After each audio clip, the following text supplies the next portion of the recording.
Пам-пам-пам. Відзік. Прывітанне ўсім, гэта новы 63 выпуск падкаста «Відзік-нявідзік» пра тэхналогіі, інтэрнэт, тэхніку, навуку, відэагульні і часам кіно і серыялы. За мікрафонам Віталій Ляхновіч, апошнім часам яго адзіны вядучы. Так было не заўсёды і магчыма так будзе не заўсёды. Магчыма, ў нейкі момант тут можа увогуле не застацца вядучых, іх будзе прыкладна 0, калі штучны інтэлект нас усіх паспяхова заменіць, у тым ліку цябе глядач, і тэорыя пра мёртвы інтэрнэт канчаткова спраўдзіцца, і боты будуць глядзець ботаў, якія робяць контент для ботаў, і за ўсё гэта будуць плаціць рэкламадаўцы. Сёння мы грунтоўна пройдземся па гэтых штучна-інтэлектных тэмах тыдня, абмяркуем запуск новай хайповай мадэлі Gemini 3 ад Google і яе рэвалюцыйны генератар відарысаў Nano Banana Pro, што не пакідае шансаў вачам увогуле верыць хоць чамусьці ў інтэрнэце. Раскажу вам пра тое, як хросны бацька нейрасетак Ян LeCun лічыць іх тупіком развіцця, тупіковай галінкай развіцця штучнага інтэлекту. Абмяркуем змены, якія адбываюцца ў кадэнсе выхаду айфонаў, цяпер яны яшчэ будуць выходзіць і вясной. Зноў панаракаю на Microsoft, зноў панаракаю на кашмарную працу Windows, у прыватнасці правадніка ў Windows, а таксама падзялюся ўражаннямі ад мікрафона Tank 3, на які я гэта ўсё зараз і записываю. Ну і завяршым гэта ўсё, як звычайна, гульнявым блокам, дзе абмяркуем Steam-машыну, абмяркуем новую грант-стратэгію ад парадоксаў Europa Universalis 5. На гэтым ўсё, давайце хутчэй пачынаць. І пачнем мы сёння з Gemini 3, якая прыйшла, і ў літаральным сэнсе гэтага слова я хацеў нецэнзурнае слова ўжыць, але буду намагацца рабіць гэта менш. Яна ўсіх нібыта перамагла. Прыкладна так кажуць. Таму што у Крэмневай даліне сапраўды стала горача. Калі ўжо нават канкурэнты пачынаюць здымаць капялюш, значыць, справа сапраўды сур'ёзная. Гаворка пра мадэль Gemini 3. Сам Марк Беньёв, гэта такі зацяты карыстальнік чата GPT, які 3 гады было 3 гады шчыльнага рамансу з чатам GPT, піша ў твітары, чатам GPT, прабачце, у твітары holy shit, і кажа, што назад дарогі літаральна, лічы, што няма, гэта ўсё, гэта канец. Мы павінны усе дзякаваць Сандару Пічаю і Google за тое, што яны стварылі такую выдатную мадэль. Гэта значыць, што ў свеце нейрасетак здарылася нешта большае, чым проста чарговы апдейт нейкай іконкі, нейкай мадэлькі. Google нарэшце выкаціла Gemini 3, і гэтая мадэль літаральна парвала усе рэйтынгі, прымусіўшы нават Ілона Маска і Сэма Альтмана нервова, але ветліва папляскаць у далоні, хоць карыстальнікі пакуль не спяшаюцца неяк масава выдаляць аккаунты OpenAI. Спойлер, я сваю падпіску на чат GPT пакуль скасаваў. Про версію Gemini можна паспрабаваць месяц бясплатна, я пасяжу на ёй, пагляджу, як яна працуе ў розных, скажем так, даменах, і потым прыму рашэнне, але пакуль што пасля першага ўзнёслага вау у мяне меркаванне складваецца ўжо крыху ў адваротны бок. Але гэта толькі маё меркаванне. Каб вы разумелі маштаб падзей, яшчэ ўлетку Wall-Street глядзеў на Google як на AI roadkill, то бок літаральна як на збітага янота на ўскрайку дарогі, на ўзбочыне прагрэсу. А сёння акцыі падскочылі на 50% з пачатку года. Капіталізацыя сягнула 3,6 трыльёнаў долараў, і яны ўпершыню за 7 гадоў абышлі Microsoft. Гэта не проста поспех, гэта паказальная помста ад саміх батанікаў. Давайце, пэўна, па парадку. У аўторак, ці гэта, ці мінулы, я ўжо не памятаю, Google выпусціла Gemini 3, і гэта было падобна на выхад рок-зоркі на сцэну. Кампанія называе гэта новай эрай інтэлекту, і падобна на тое, што яны, здаецца, не хлусяць. Прынамсі, па бенчмарках. На платформе LM Arena гэта па сутнасці такі Billboard Hot 100 толькі для мазгавітых роботаў, а не для музыкальных кампазіцый. Gemini 3 адразу заляцела на першае месца. Яна паклала на лапаткі GPT 5.1 і Cloud 4.5 у напісанні кода, крэатыўным пісьме і нават у матэматыцы. Што самае смачнае? Яна разумнейшая і пры гэтым таннейшая. На адным са складаных тэстаў аналагічнае мысленне ArcAGI 2 Gemini 3 набрала ўдвая больш балаў за GPT-5 Pro, а каштавала яе выкарыстанне нібыта ў 10 разоў менш. Гэта як купіць Ferrari па цане падтрыманага Passata, да яшчэ і з разынкай поўным бакам бензіну. Але трэба забыцца насамрэч пра сумныя графікі. Самы круты тэст называецца Vending Bench. Сутнасць яго ў тым, мадэль мусіць кіраваць віртуальным гандлёвым аўтаматам, сачыць за таварам, рабіць нейкія замовы, выстаўляць кошты і, галоўнае, зарабляць грошы. І Gemini 3, у адрозненне ад шмат якіх іншых мадэлек, якім гэта дрэнна, кепска атрымоўвалася ці агулам не атрымоўвалася, у яе тут атрымалася выдатна. Яна проста ўсіх парвала. То бок, калі вас звольняць, гэты ж і не толькі напіша за вас код, пэўна, але таксама і зможа прадаць вам чыпсінкі з кока-колай, пакуль вы дзесьці там у куце будзеце ліць свае слёзы. Тут толькі не трэба разлічваць на тое, што ўсе гэтыя тэсты і бенчмаркі, пад якія распрацоўшчыкі могуць падцюніць свае мадэлі, што яны насамрэч у рэальным жыцці будуць такімі ж эфектыўнымі. Ёсць жыццёвая проза, нягледзячы на вар'яцкія лічбы, у сінтэтычных гэтых тэстах прафесіяналы пакуль асцярожнічаюць і кажуць, што Gemini 3, давайте я ўключу дзесьці ось так, пакажу вам усё гэтыя тэсты, што Gemini 3 крутая, але мы пакуль што пасядзім на клодзе. То бок, мадэль яшчэ ўсё ж такі пакутае ад нейкіх сваіх дзіцячых хваробах UX, і шмат хто наракае на тое, што яна проста не слухаецца часам інструкцый і ў нейкай доўгай размове з часам забывае кантэкст, пра які агулам ішла гаворка. Мадэль можа вырашаць нейкія звышскладаныя задачы, але спатыкаецца на даволі простых рэчах. Напрыклад, вядомы даследчык Андрэй Карпаты заўважыў, што Gemini 3 адмаўлялася верыць, што на двары 2025 год і забывалася уключыць уласны пошукавік Гугла, калі адказвала на запыты карыстальніка. Да таго ж, у вузкіх сферах, такіх як медыцына, усё не так вясёлкава. Радыёлагі пратэсціравалі навінку і сказалі: хлопцы, яна не бачыць тонкіх пераломаў робраў. То бок, пісаць вершы яна умее, а вось лячыць людзей ёй пакуль што давяраць даволі рана. З таго, што я сам патыкаў і пісаў пра гэта ў сваім тэлеграм-канале, дарэчы, падпісвайцеся на яго. Дык вось, з таго, што я сам патыкаў, больш за ўсё мяне ж зразумела уразіла гэтая менавіта нана-банана. Менавіта дзякуючы яму і Gemini аўдыторыя штучнага інтэлекта ад Google скокнула з 450 мільёнаў да 650 мільёнаў карыстальнікаў у месяц, усяго за нейкі там жнівень.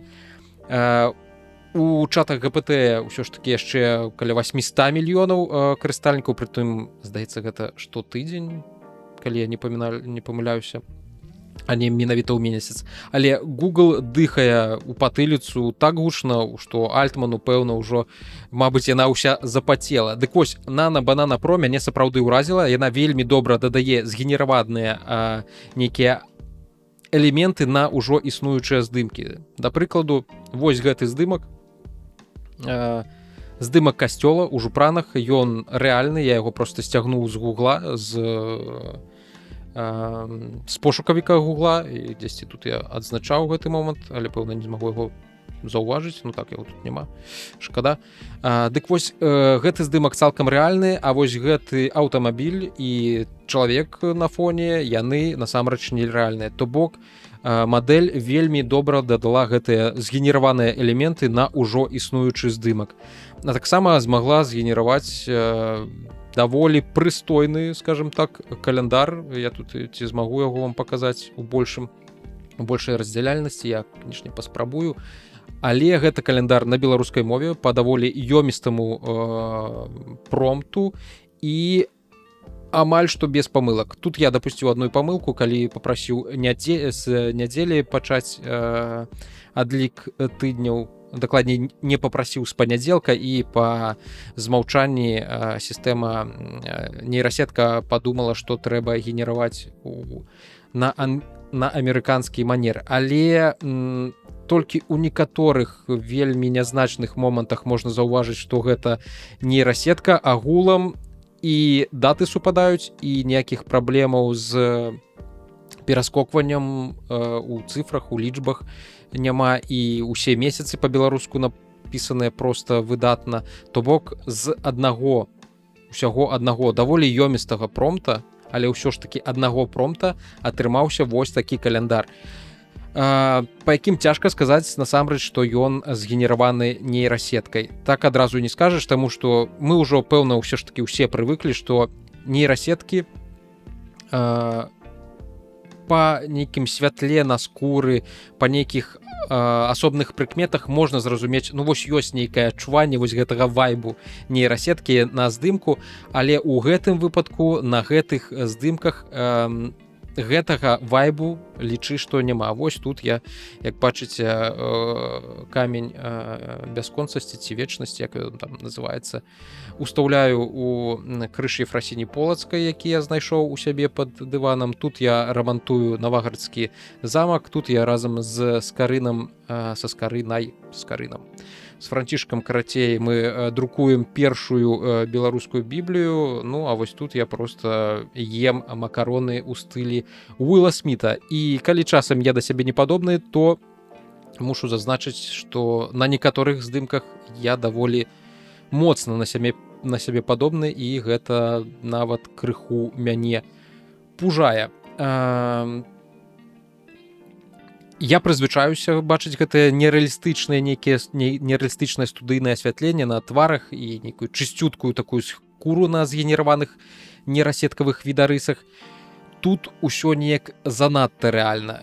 І гэта не дзіва, бо у Гугла ёсць доступ да проста гіганцкай колькасці прыватных здымкаў, хутчэй за ўсё назвамі маіх, то дакладна, якія карыстальнікі, у тым ліку і я, захоўваюць у іхным воблаку Google Photos.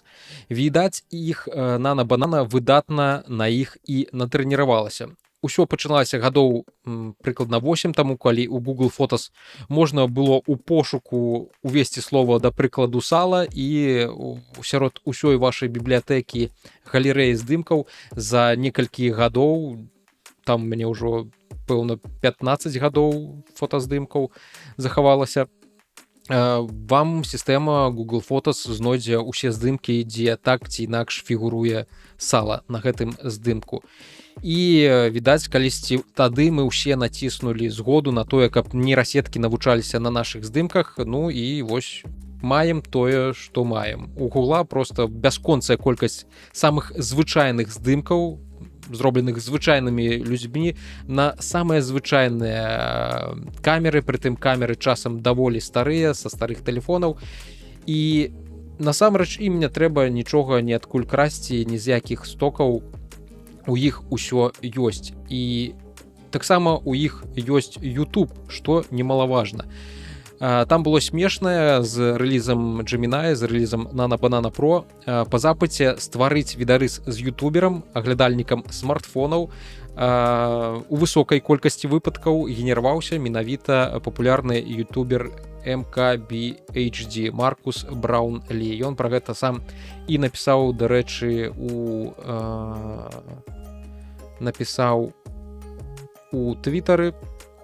Вось яго тэкст. Ён паспрабаваў згенераваць рэв'юера, і сістэма згенеравала яго самого, якога не адрозніць ад яго насамрэч жывога. Гэта таксама знак.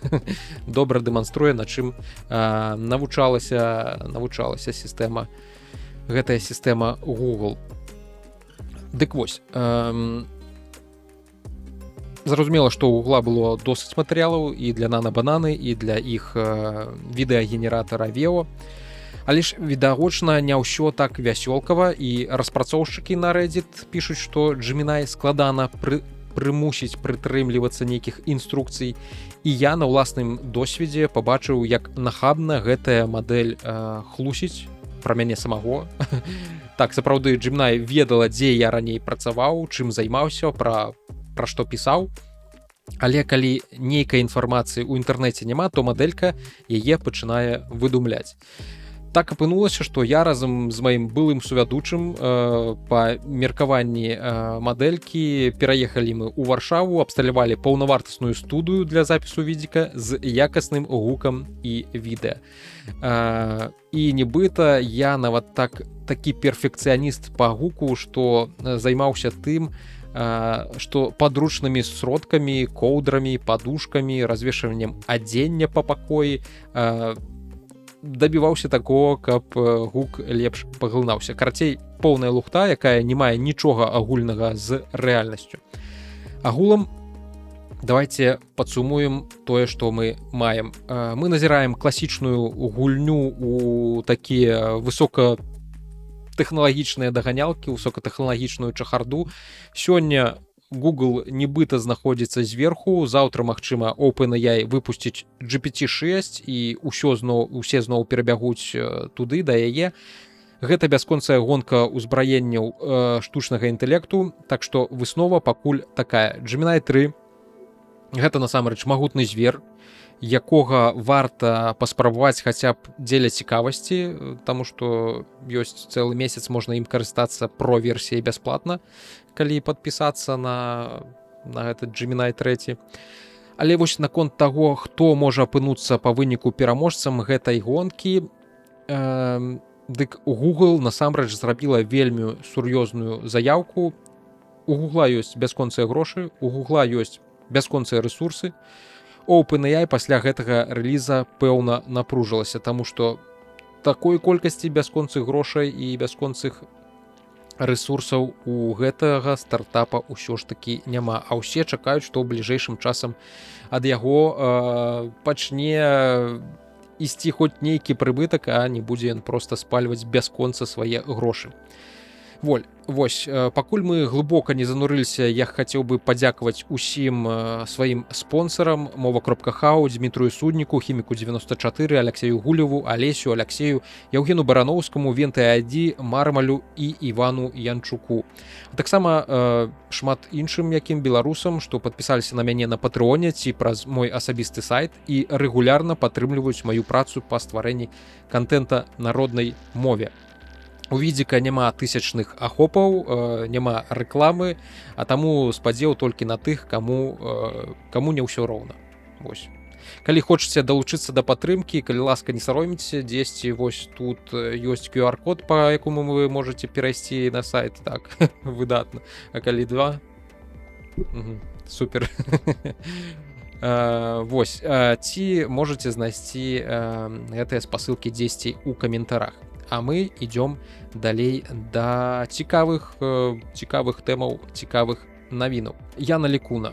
І тое, што ён не бачыць перспектываў у сучасных нейрасеткавых мадэляў, у LLM-ак, Large Language Model, не бачыць перспектываў, каб яны праз некаторы час увогуле сталі сапраўдным штучным інтэлектам. Такім штучным інтэлектам, пра які мы звычайна чытаем у фантастычных кнігах ці глядзім у фантастычных фільмах і серыялах.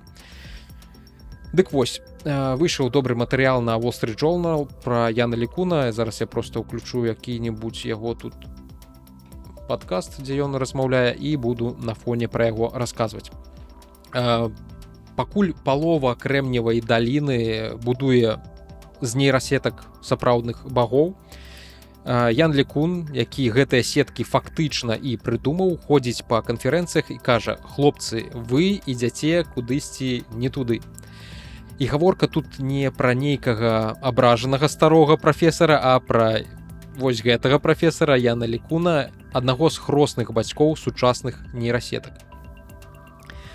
Лекун лічыць, што вялікія моўныя мадэлі накшталт чата GPT — гэта тупіковы шлях для сапраўднага разумнага штучнага інтэлекта. Ён сыходзіць з мета, дзе зараз працуе, каб зрабіць сваю кампанію і будаваць іншы тып сістэм, так званыя World Models, мадэлі свету.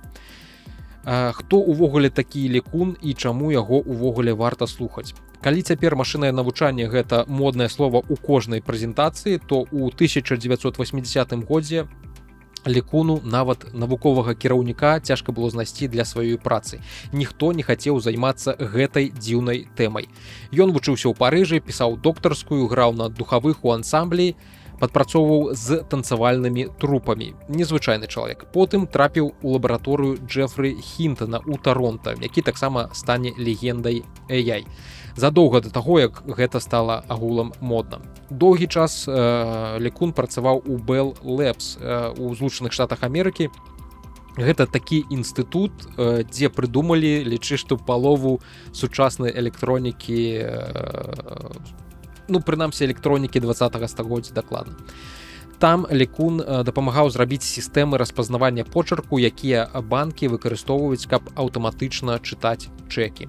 У 2000-х ён пачаў выкладаць ва ўніверсітэце Нью-Йорка, заснаваў там цэнтр for Data Science, чытаў падручнікі па фізіцы і ўвогуле любіў палазіць па нейкіх суседніх навуках, не засяроджваючыся выключна на інфарматыцы.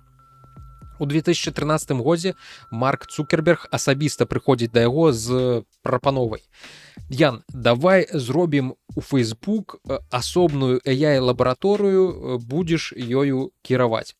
Так нарадзілася FAIR, Fundamental AI Research, і Лекун стаў яго кіраўніком, а потым галоўным навукоўцам па AI у кампаніі Facebook. У 2018 годзе ён разам з Хінтонам і другім навукоўцам Бенджа атрымлівае прэмію Тьюринга. Гэта такая нобелеўская прэмія, але толькі па інфарматыцы. Нобелеўская не літаральна, а вось па ўзроўню. І атрымалі яны яе за працу над нейроннымі сеткамі. Менавіта гэтыя сеткі цяпер стаяць за чатам GPT. І вось цяпер чалавек, які стаяў каля вытокаў усяго таго, што мы бачым сёння, ён выходзіць і кажа: тое, што вы цяпер называеце AI, гэта не той шлях, які прывядзе да сапраўднага штучнага розуму. Чаму ён агулам не верыць у моўныя мадэлі, даволі проста зразумела. Насамрэч, гэта тое, пра што мы тут у відзіку шмат разоў казалі. Бо LLM-кі гэта проста прапампаваны T9 дапаўнення. Лекун вельмі простымі словамі фармулюе сваю пазіцыю. LLM гэта мадэлі, якія проста падказваюць наступнае слова ў сказе. Яны чытаюць горы тэкстаў, вучацца статыстычным сувязям, але яны не разумеюць свет. Вучацца менавіта толькі імітуюць разуменне, а не вучацца гэтаму разуменню. Лекун любіць параўноўваць сучасныя мадэлі з жывёламі і лічыць, што сучасны топавы чат-бот гэта прыкладна як кот. Ён выдатна рэагуе, калі ж ты яму штосьці скажаш, пэўна, калі ён гэтага захоча. Някепска арыентуецца, але кот, ён усё ж такі разумнейшы. Паводле Лекуна, калі проста надзімаць LLM-кі, дадаваць больш даных, больш GPU, больш нейкіх слаёў на іх накідваць, мы не дабярэмся да сапраўднага чалавечага ўзроўня розуму. Ён літаральна так і кажа: няма ніякага шансу, што мы атрымаем чалавечы ўзровень AI толькі маштабаваннем LLM. Абсалютна ніякага. Нават калі некаторыя мае больш смелыя калегі ў гэтым перакананы. І тут у гульню ўваходзіць яго любімая канцэпцыя World Models. Што гэта такое і чым яны адрозніваюцца ад LLM-ак? Ідэя наступная. Замест таго, каб проста чытаць тэксты, AI павінен вучыцца на свеце, павінен вучыцца як дзіця.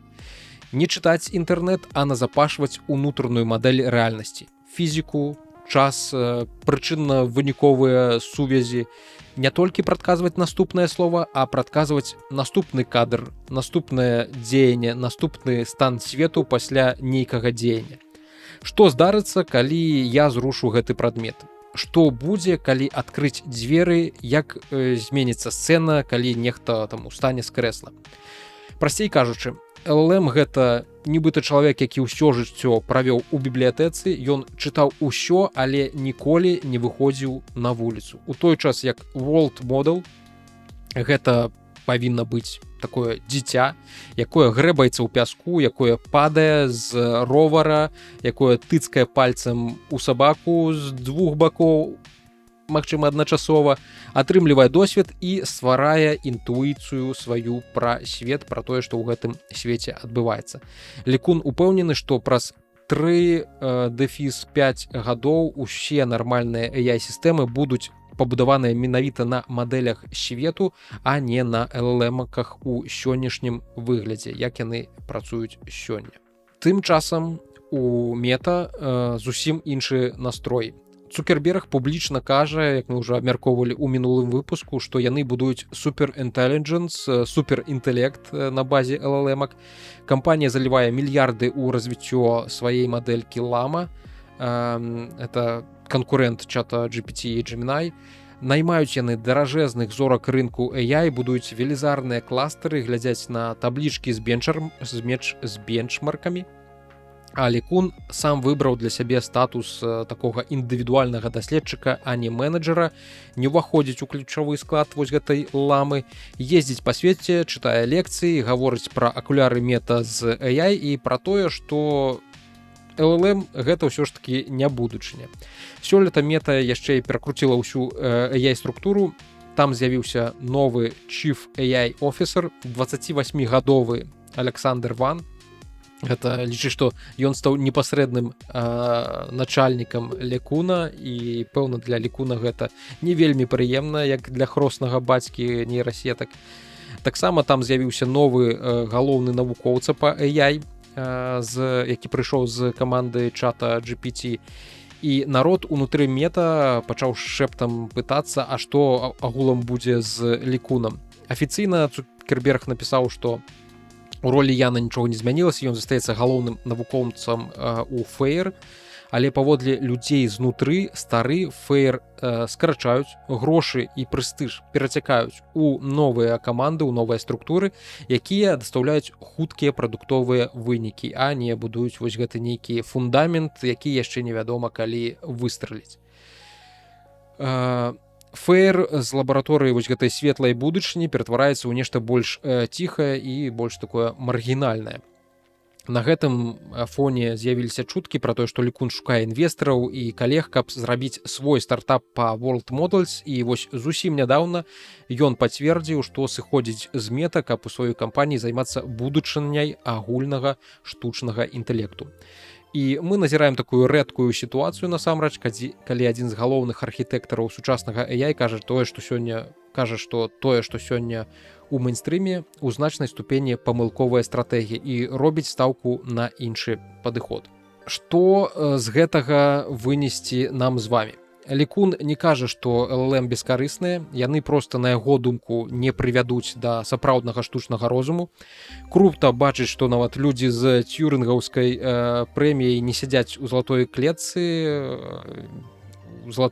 вось этой карпорацыі, а гатовыя сказаць SEO тыпу: Марк, ты памыляешся, я пайду рабіць па-свойму.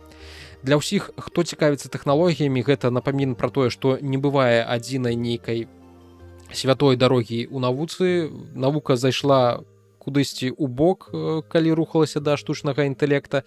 Гэта адгалінаванне, пэўна, у нейкім сэнсе можа быць карысным, хаця хутчэй за ўсё яно і перахайплена зараз. А Лікун зараз збіраецца вярнуцца вось на гэтую сапраўдную дарожку да сапраўднага агульнага штучнага інтэлекта з фантастыкі. Ідэя, дарэчы, што мова гэта не мысленне, гэта не прыкол аднаго толькі Лікуна, французскага навукоўца. Гэта такі агульны тренд у нейранавуцы і ў кагнітыўнай навуцы, і Лікун у нейкім сэнсе гэта такі самы яскравы голас гэтага лагера ў свеце вялікіх тэхналогій. Навуковыя даследаванні мозгу кажуць, частка, што адказвае за мову, і частка, што адказвае за мысленне, гэта не адное і тое ж. Мы можам страціць мову, але заставацца здольнымі разумець, вырашаць задачы, лічыць. А вось калі у чат-бота забраць мову, ад яго проста нічога не застанецца. LLM — гэта мадэлі мовы, а не мадэлі розуму. Яны шукаюць статыстычныя сувязі паміж словамі, паміж токенамі і прадказваюць наступны фрагмент, наступны токен. У чалавека ёсць маўленчая сістэма і сістэма мыслення, і яны ў мозгу фізічна адрозніваюцца. Гэта розныя сеткі, розныя зоны, розная актыўнасць. Калі б мова была неабходная для мыслення, чалавек без мовы не змог бы думаць.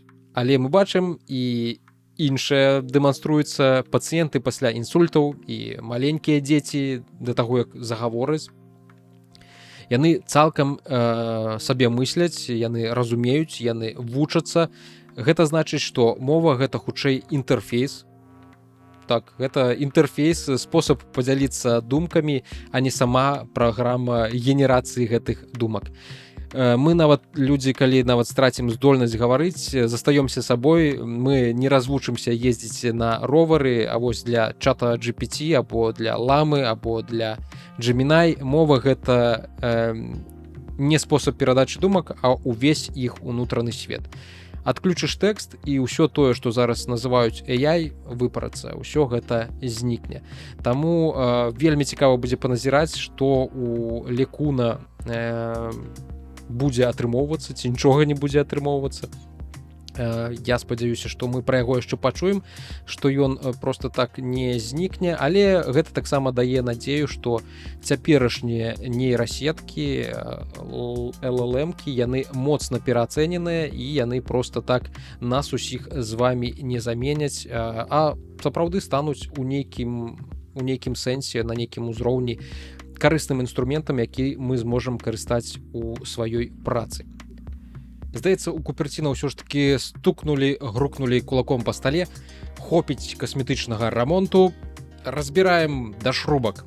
Apple запускае самую вялікую ператруску iPhone за ўсю гісторыю гэтага дэвайса, і не толькі перапраектуе сам смартфон, але і цалкам мяняе графік яго выхаду. За 3 гады Apple хоча паказаць 3 прынцыпова новыя лініі iPhone запар. Ужо дэбютаваў iPhone Air, гэта такі звыштонкі і лёгкі, які выйшаў разам з перапраектаванымі iPhone 17 Pro, але не атрымаў ён пазітыўнага прыёму з боку пакупнікоў. Не дзіва, бо каму патрэбен тэлефон з напаў дохлай батарэйкай. І яшчэ раз не дзіва, бо Air па сутнасці уяўляе сабой палоўку наступнай новай мадэлі айфонаў, складных айфонаў. У наступную восень чакаецца першы складны iPhone. У 27 годзе зусім новая топавая мадэль з выгнутым шкляным экраном і камерай, схаванай пад дысплеем. Складаны iPhone, у сэнсе не цяжкі, які складваецца. Гэта як сучасныя раскладушкі ад Samsung, экран, які не ламаецца на палову, а акуратна згінаецца. А падэкранная камера — гэта калі франталку не відаць зусім, яна схаваецца пад пікселямі на экране, каб не псавала выгляд чорнай палоскай зверху. І пры гэтым Apple не проста робіць вау-жалеза, яна перабудоўвае сам каляндар запуску. Гістарычна iPhone паказвалі улетку, чэрвень-ліпень, да эпохі iPhone 4S, так прынамсі было. Потым з 2011 года пераехалі на восень. У асноўным так здарылася насамрэч праз затрымкі. Затрымкі былі з новай версіяй iOS 5, з iCloud і з Siri. Выпадкова, але гэта апынулася такім ідэальным часам, ідэальнай нагодай. Палюеш на грошы, якія людзі адкладваюць пад калядныя пакупкі, пад калядныя нейкія падаруначкі сабе і сваім блізкім. За апошняе дзесяцігоддзе восень у Apple ператварылася насамрэч у вялікае такое шоу. Адначасова табе дэманструюць новыя айфоны, новыя гадзіннікі, часам iPad, часам навушнікі, часам яшчэ нешта зверху. Для ўладальнікаў акцый гэта прыгожа і прадказальна. Для маркетолагаў проста, для інжынераў і пастаўшчыкоў гэта насамрэч бясконцы стрэс. Кульмінацыя гэтага хаосу — праблемны запуск Apple Intelligence у мінулым годзе, які паказаў, што ўсё і адразу восенню ўжо не працуе. Фіч шмат, сервісы не паспяваюць, рэгіёны ім даводзіцца чакаць. Таму з наступнага 26 года Apple перабудоўвае ўвесь свой вось гэты рытм звычайны, і план такі. Ужо ўвосень 26 года мы пабачым iPhone 18 Pro, iPhone 18 Pro Max і новы складны iPhone. Прыблізна праз 6 месяцаў пасля гэтага iPhone 18, iPhone 18e, больш танная спрошчаная версія, і, магчыма, абноўлены iPhone Air, але яго хутчэй адправяць усё-такі ў адпачынак. Такім чынам, штогод будзе выходзіць 5-6 мадэляў, але не ў адзін момант, а ў 2 заходы. Навошта так агулам рабіць? Раўнейшая выручка на працягу года. Уолл-стрыт ўсё ж такі любіць, калі графікі не скачуць, як цяперашні курс біткоіна. Менш перагрузкі і загрузкі каманд і пастаўшчыкоў. Не трэба у адзін квартал запускаць усё, што ёсць у каталогу. Менш нейкай унутранай канібалізацыі маркетынгу, таму што табе не трэба тлумачыць карыстальнікам, тваім патэнцыйным пакупнікам адначасова, чаму танны iPhone важнейшы за дарагі, і нейкім чынам яшчэ прадаваць дарагі iPhone, калі яны выходзяць, лічы, што ў адзін дзень. Лягчэй таксама адказваць канкурэнтам. Той же Samsung даўно раскідвае запускі Galaxy і складаных сваіх мадэляў таксама на розныя сезоны. І аналагічны тренд пачынае адбывацца з праграмнымі абнаўленнямі. Калі раней асноўны фокус быў на восеньскім вялікай версіі iOS, то цяпер вясновыя версіі становяцца стратэгічнымі. Напрыклад, новую Siri плануюць паказаць як частку iOS 26.4, якая выйдзе вясной наступнага ўжо года 26. І гэта будзе ўжо такі не проста касметычны апдейт. Цяпер пра самага спрэчнага героя гэтай гісторыі iPhone Air. Па задумцы Apple, Air павінен быў займаць каля 6-8% продажаў усіх новых iPhone. Прыблізна столькі ж займаў iPhone 16 Plus, якога Air па сутнасці і замяніў. На прэзентацыі ў верасні яго паказалі гучна, а потым асабліва ніяк не прасоўвалі. Значыць, і не разлічвалі на тое, што ён стане нейкім новым народным любімцам. Па сутнасці Air гэта такая тэхналагічная практыка, тонкі, лёгкі корпус, новыя матэрыялы, мініяцюрныя унутраныя кампаненты, спецыфічная батарэя, свой нейкі набор праграмных аптымізацый для гэтага дэвайса. Галоўная праблема першай мадэлі – гэта слабы час працы ад батарэйкі. За гэтыя мінімальныя міліметры таўшчыні прыйшлося значна заплаціць аўтаномнасцю. У выніку многія каментатары ў соцсетках прасілі тонкі, лёгкі iPhone для эстэтаў, а калі дайшло да касы, усё роўна бралі Pro з нармальнай батарэйкай, лепшымі камерамі і меншым нагрэвам па сутнасці. Карацей, гісторыя iPhone mini тут у выпадку з iPhone Air паўтараецца.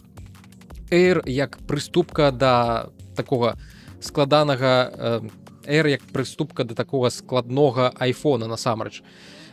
Самая шчырая думка ўнутры гэтай ўсёй гісторыі: iPhone Air гэта не пра зрабіць вам прыгожа, а пра падрыхтаваць пастаўшчыкоў да складнога iPhone. Тыя ж матэрыялы хутчэй за ўсё будуць выкарыстоўвацца, падобныя тэхнікі мініяцюрызацыі, асаблівыя батарэі, новыя ланцужкі паставак, праграмныя аптымізацыі, якія потым паедуць у складную мадэль. Гэта не прывучэнне карыстальніка да тонкіх тэлефонаў, а трэнажор для вытворчасці складных айфонаў. Кліент выступае такім ветлівым бета-тэстэрам і яшчэ плаціць за гэта сапраўднымі немалымі грашыма. Гэта на гэтым фоне бачныя і больш шырокія змены. Першая палова 26-го ўжо наступнага года гэта новыя разумныя хатнія прылады выйдуць ад Apple, выйдзе новы iPhone 17e, выйдуць абноўленыя Mac, свежыя iPad. У другой палове 26-го наступнага года будуць 3 новыя iPhone, новы Apple Watch, яшчэ нейкая порцыя MacBookаў і, магчыма, Mac Studio. Плюс вясновыя абнаўленні iOS з важнымі фішкамі кшталту новай Siri ў iOS 26.4, як я ўжо сказаў.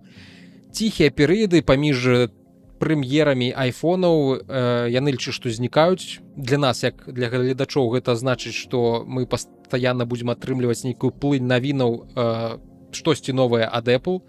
больш спакусы таксама будзе пачакаць яшчэ паўгода, і праз гэтыя паўгоды там яшчэ нешта выйдзе, то можа лепш і не рыпацца, скажем так.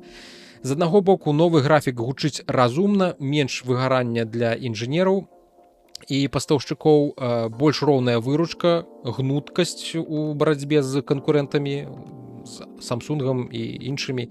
З іншага боку, гэта яшчэ адзін крок да пастаяннага канвеера новай тэхнікі, калі няма ні моманту, каб тэхналагічны свет хоць трохі супакоіўся. Пакуль ты разбіраешся, чым адрозніваецца 18 Pro ад 18 Pro Max і складной версіі, ужо падкрадаецца 18E і, магчыма, новы Air. Для нас, простых смяротных, галоўнае не звар'яцець у гэтым календары абнаўленняў і купляць прылады тады, калі яны вырашаюць нашыя задачы. А не толькі таму, што хтосьці ў Куперціна вырашыў пераразмеркаваць выручку па кварталах. Таму тут важна заставацца з халоднай галавой і не кідацца адразу ж за нейкімі навінкамі. Я, прынамсі, так рабіць не збіраюся бліжэйшыя яшчэ некалькі гадоў, пэўна, дык дакладна. Але ведаеце, што ёсць рэчы, пра якія не хочацца гаварыць, каб не псаваць сабе настрой, але часам Microsoft робіць нешта такое, што маўчаць просто ўжо немагчыма. Гэта глядзець, як нехта спрабуе патушыць пажар бензінам, страшна, але вачэй ад такіх відэаролікаў не 200. Сёння мы разбярем, як у Redmond прыдумалі геніяльны спосаб паскорыць праваднік File Explorer, прытым не перапісваючы яго код. Пачнем з болю. Microsoft нарэшце прызнала, што мы ўсе і так ведалі, што Windows 11 крыху тармазнутая. І праваднік у ім таксама, у гэтай версіі Windows таксама тармазны. Здавалася б, што там можа тармазіць, таму што літаральна гэта проста такая графічная абалонка для спісу вашых файлаў. Гэта літаральна базавая функцыя камп'ютара з часоў палеаліту, паказваць вам вашыя файлы, якія знаходзяцца на вашым камп'ютары. Але не, у 25-м годзе паказаць папку з карцінкамі — гэта непасільная задача для карпорацыі з трыльённай капіталізацыяй. І ведаеце, як яны вырашылі гэта ўсё паправіць. Магчыма, мы маглі б падумаць, што там знойдуцца інжынеры, якія змогуць папрацаваць і нейкім чынам аптымізаваць код, але не, яны вырашылі папярэдне загружаць праваднік пры старце сістэмы. Гэта як калі б у цябе дрэнна адчыняліся дзверы ў кватэру, і замест таго, каб змазаць завесы на гэтых дзвярах, ты вырашыў проста іх ніколі больш не зачыняць. Ідэальна. Гэта такое не інжынернае рашэнне, гэта рашэнне нейкага эфектыўнага менеджера, які проста хоча закрыць наступную таску, наступную задачу у сваім to-do лісце. Ідэя такая: пакуль ты нібыта нічога не робіш, сістэма загадзя запускае праваднік, кэшыруе яго, і калі ты нарэшце клікаеш на значок, ён не стартуе з нуля, а быццам ужо чакаў за дзвярымі, такі хуп, а вось я тут, глядзі, вось твае файлікі. Ідэя не новая, так Microsoft гулялася яшчэ ў часы Office 95, там быў спецыяльны памочнік, што падаграваў офісныя праграмы. Цяпер падобна працуе стартап Boost у браузеры Edge. Карацей, гэта такі стары добры трук. Не паскараем праграму, а проста запускаем яе загадзя, так, каб яшчэ карыстальнік гэтага не бачыў і, магчыма, не заўважыў. У вось гэтым артыкуле, які знаходзіцца на вашых экранах, чалавек узяў віртуальную машыну з 4 гігабайтамі аператыўнай памяці і пачаў тэставаць. Да прыладу File Explorer, вось гэта, як ён завецца, праваднік, ён займае ў памяці каля 32,4 мегабайтаў памяці. То бок, пэўна, вы ўсе ведаеце, ну як, хто гэтым цікавіцца, што ў Windows і так File Explorer заўсёды знаходзіцца ў аператыўнай памяці. Але вось яшчэ прыдумалі такі прылад, каб яшчэ штосьці дагрузіць у гэтую аператыўную памяць, каб усё ўжо дакладна адчынялася вельмі хутка. Пасля ўключэння гэтага прыладу з'яўляецца дадатковы працэс яшчэ прыкладна на 35 мегабайтаў, што разам прыводзіць да 67,4 мегабайтаў занятай памяці у аператыўнай памяці. Самі па сабе 35 мегабайтаў гэта насамрэч дробязь, асабліва для сучасных сістэмаў. Гэта менш за адзін мем ад вожыка, які вы спампуеце ў яго тэлеграм-канале. Але пытанне не ў лічбе, а у прынцыпе, наколькі ж яно сапраўды паскарае запуск. Тэсты атрымаліся цікавымі. Лёгкі сцэнар. Запускаем Windows, крыху карыстаемся Edge і Microsoft Store і праз пару хвілін адкрываем той самы праваднік. Так, у меня тут... Ці будзе у вас тут што адлюстроўвацца? Я спадзяюся, што будзе. Я яшчэ так вось зраблю. Крыху павялічу. Вось, як гэта ўсё работае без прэлоудзінга і як працуе з прэлоудзінгам. Вось, у такім лёгкім сцэнары візуальна розніцы амаль няма, але калі запаволіць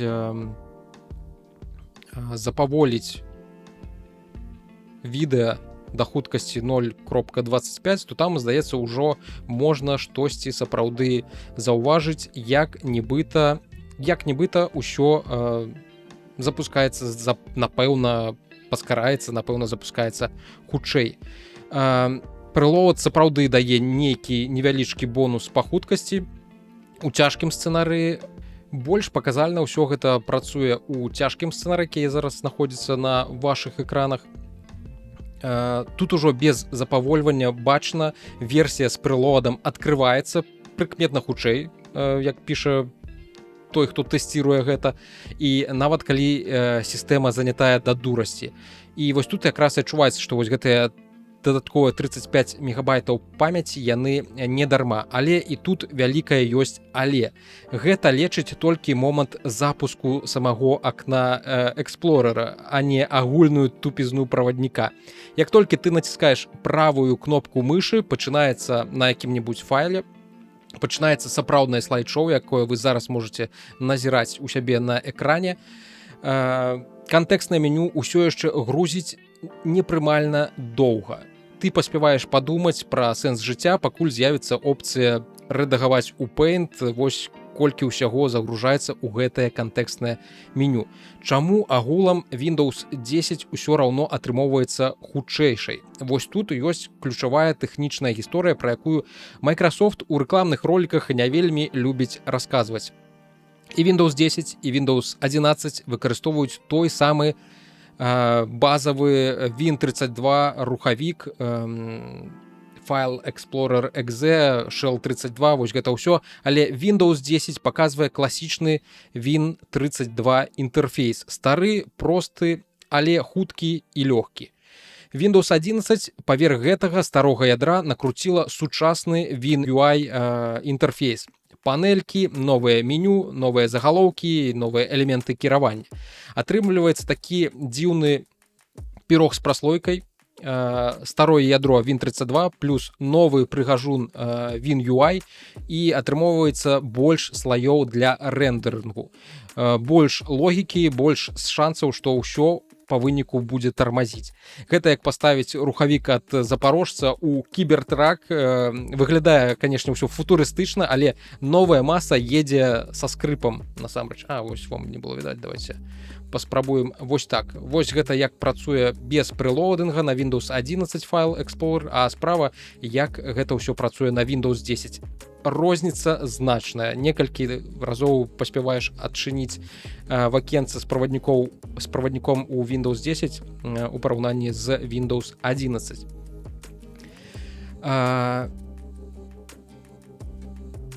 Як я ўжо казаў, гэта ўсё выглядае футурыстычна, але маса новая, яна значна замінае працаваць хутчэй. Такім чынам, за прыгажосць у Windows 11 мы заплацілі хуткасцю. І вось журналіст паказвае на Windows 10 з 2 гігабайтамі аператыўнай памяці праваднік адкрываецца хутчэй, чым на Windows 11 з 4 гігабайтамі аператыўнай памяці. Нават калі у 11 ёсць той самы прэлоад. Вось вам такі сучасны прагрэс, як дзярмавізуецца сучасны софт. І вось тут мы прыходзім да такой высновы, што каб файл Explorer у Windows 11 сапраўды стаў нармальным, Microsoft трэба не толькі уключыць яшчэ нейкую адну птушачку ў наладах і прапісаць AI у нейкі прэс-рэліз, а прызнаць, што UI ператварыўся ў сапраўдны баласт і нарэшце яго нейкім чынам глыбока аптымізаваць. Ці зоймуцца яны гэтым зараз, я не скажу, што вельмі моцна ўпэўнены, таму што зараз у Microsoft усё ж такі на першым месцы гэта любімы іх конік штучны інтэлект, які яны спрабуюць запіхнуць у Windows. Лічы, што ува ўсе дзіркі, да якіх толькі могуць дацягнуцца. Агулам, давайте пачнём з таго, што Windows у гэтым годзе споўнілася 40 гадоў. У людзей у гэтым узросце звычайна здараецца крызіс сярэдняга веку, нехта купляе чырвоны спартыўны матацыкл, нехта пачынае бегаць ультрамарафоны, а Microsoft вырашыла, што самы час прышыць свайму дзецішчу трэцюю нагу пад назвай штучны інтэлект і прымусіць усіх нас гэтым захапляцца. Сёння мы паговорым яшчэ пра тое, як юбілей вось гэтай легендарнай аперацыйнай сістэмы ператвараецца ў сапраўднае хорар-шоу, дзе Microsoft упарта наступае на тыя ж граблі, што і з Windows 8, як мне падаецца, спрабуючы нас накарміць разумнай будучыняй, якую мы, шчыра кажучы, не замаўлялі. На канферэнцыі Ignite, Windows Ignite, такая штогадовая канферэнцыя, прысвечаная нейкім навінкам у Windows, Microsoft прэзентавала канцэпцыю Agentic OS, агентурная аперацыйная сістэма. Што гэта за такі звер? Гэта сістэма, нашпігаваная штучна-інтэлектуальнымі агентамі, якія мусяць кіраваць тваім камп'ютарам замест цябе. Сістэма, дзе штучны інтэлект не проста адказвае на твае пытанні, а самастойна выконвае даручэнні. Бегае па сістэме, быццам нейкі дробны офісны стажор, толькі без кавы і перапынкаў на цыгареты. І Microsoft не жартуе, яны збіраюцца пасяліць гэтых агентаў проста у панель задач, проста у вашу Windows. Уяўляем, вы кажаце камп'ютару, знайдзі ўсе дакументы за мінулы тыдзень і складзі якую-небудзь табліцу. Агент сыходзіць у панель задач і працуе там у фоне. Калі спыніцца, то падміргне вам якім-небудзь там зялёнай птушачкай. Калі штосьці не атрымалася, пакажа жоўты клічнік. Гэта значыць, што ты мусіш агенту чымсьці дапамагчы. То бок, вы працуеце, а унізе экрана на панелі задач нейкі віртуальны тамагочы пачынае міргаць жоўтым клічнікам, крычаць: гаспадар, я тут заблытаўся, дапамагай, або там зялёнай птушачкай: гаспадар, я ўсё зрабіў. Ну, такую будучыню мы з вами хацелі, мы з вами уяўлялі. Больш за тое, Copilot зараз лезе нават у святая святых, ён лезе ў праваднік. Цяпер ён будзе сядзець паміж вашымі фотаздымкамі з адпачынку, нейкімі працоўнымі справаздачамі, прапаноўваючы ці то там напісаць ліст, ці зрабіць нейкае самары дакумента, ўсё гэта можна будзе яму даручыць гэтаму Copilot'у. Частка функцый працуе, зразумела ж, лакальна, але зразумела ж толькі на сертыфікаваных Copilot Plus персанальных кампутарах і ноутбуках. Частка функцый працуе ў воблаку. Так, Microsoft спрабуе сумясціць хуткасць лакальнай працы і магутнасць воблачных мадэляў. Але ведаеце, што ў гэтым усім самае смешнае. Microsoft сама баіцца сваіх стварэнняў, таму што яны прызналіся, што запускаюць гэтых агентаў толькі і выключна у... Так, а гэта што ў нас ужо? Это Azure. Дзе тут што было цікавага? Вось тут магчыма. Запускаць гэтых агентаў у спецыялізаванай ізаляванай пясочніцы Agent Workspaces. Чаму? Бо, цытуючы Владзіміра Іліча Леніна, AI models aren't always accurate. Гэта значыць, яны разумеюць, што робот можа накасячыць, таму трымаюць яго ў клетцы. Адзін з віцэ-прэзідэнтаў кампаніі называе гэта суперсіламі для карыстальнікаў. Калі суперсіла гэта назіраць, як ваш ПК змагаецца з шизафрэніяй у нейкім ізаляваным кантэйнеры, то дзякую, мне б не хацелася такім займацца, але пэўна прыйдзецца, калі Windows хтосьці не прыйдзе і не пераможа. Рэакцыя супольнасці не прымусіла сябе чакаць, калі шэф Windows Павандавулуры. У Microsoft зараз працуе вельмі шмат індусаў на самых топавых пазіцыях. Дык вось, калі гэты Павандавулуры напісаў пра гэта ў твітары, пра Agentic OS, яму імгненна напіхалі у лепшых традыцыях беларускага трэц, напіхалі поўную панамку крытыкі. Карыстальнікі літаральна крычаць: спыніце гэта вар'яцтва, вярніце нам чысты інтэрфейс часоў Windows 7 без рэкламы і усялякага блотвэра, які вы нам сюды напіхалі. Людзі просяць неразумных роботаў, а каб панель кіравання нарэшце стала уніфікаванай і зразумелай, а сістэма перастала жэрці рэсурсы як не ў сябе. Іх было так шмат такіх непрыемных каментароў, што праз пару дзён Microsoft проста закрыла рэплаі да гэтага допісу. Пасля Давалуры ўсё ж адказаў вядомаму распрацоўшчыку Гергелю Аросу, румынскаму такому распрацоўшчыку, вядомаму ў твітары, які вельмі мякка, настолькі мякка, наколькі гэта магчыма у прынцыпе ў твітары, напісаў, што Windows ідзе ў вельмі дзіўным кірунку. І Давалуры такі адказаў яму: мы вельмі клапоцімся пра распрацоўшчыкам, мы ведаем, што досвед карыстальніка дзе-нідзе кульгае. Мы гэта ўсё абмяркоўваем, хочам, каб распрацоўшчыкі абіралі менавіта Windows для сваёй працы. Пры гэтым людзі у каментарах ужо не столькі абіраюць, колькі адчайна шукаюць, як схаваць Copilot, як выкінуць OneDrive, і ці ёсць у 25-м годзе ўвогуле новы ноутбук, на які можна паставіць Windows 7. Ну, на зусім крайні выпадак Windows 10 было б таксама няблага. Самае смешнае і адначасова палохаючае ва ўсім гэтым гэта тое, наколькі гэтыя нейрасеткавыя фічы пакуль сырыя.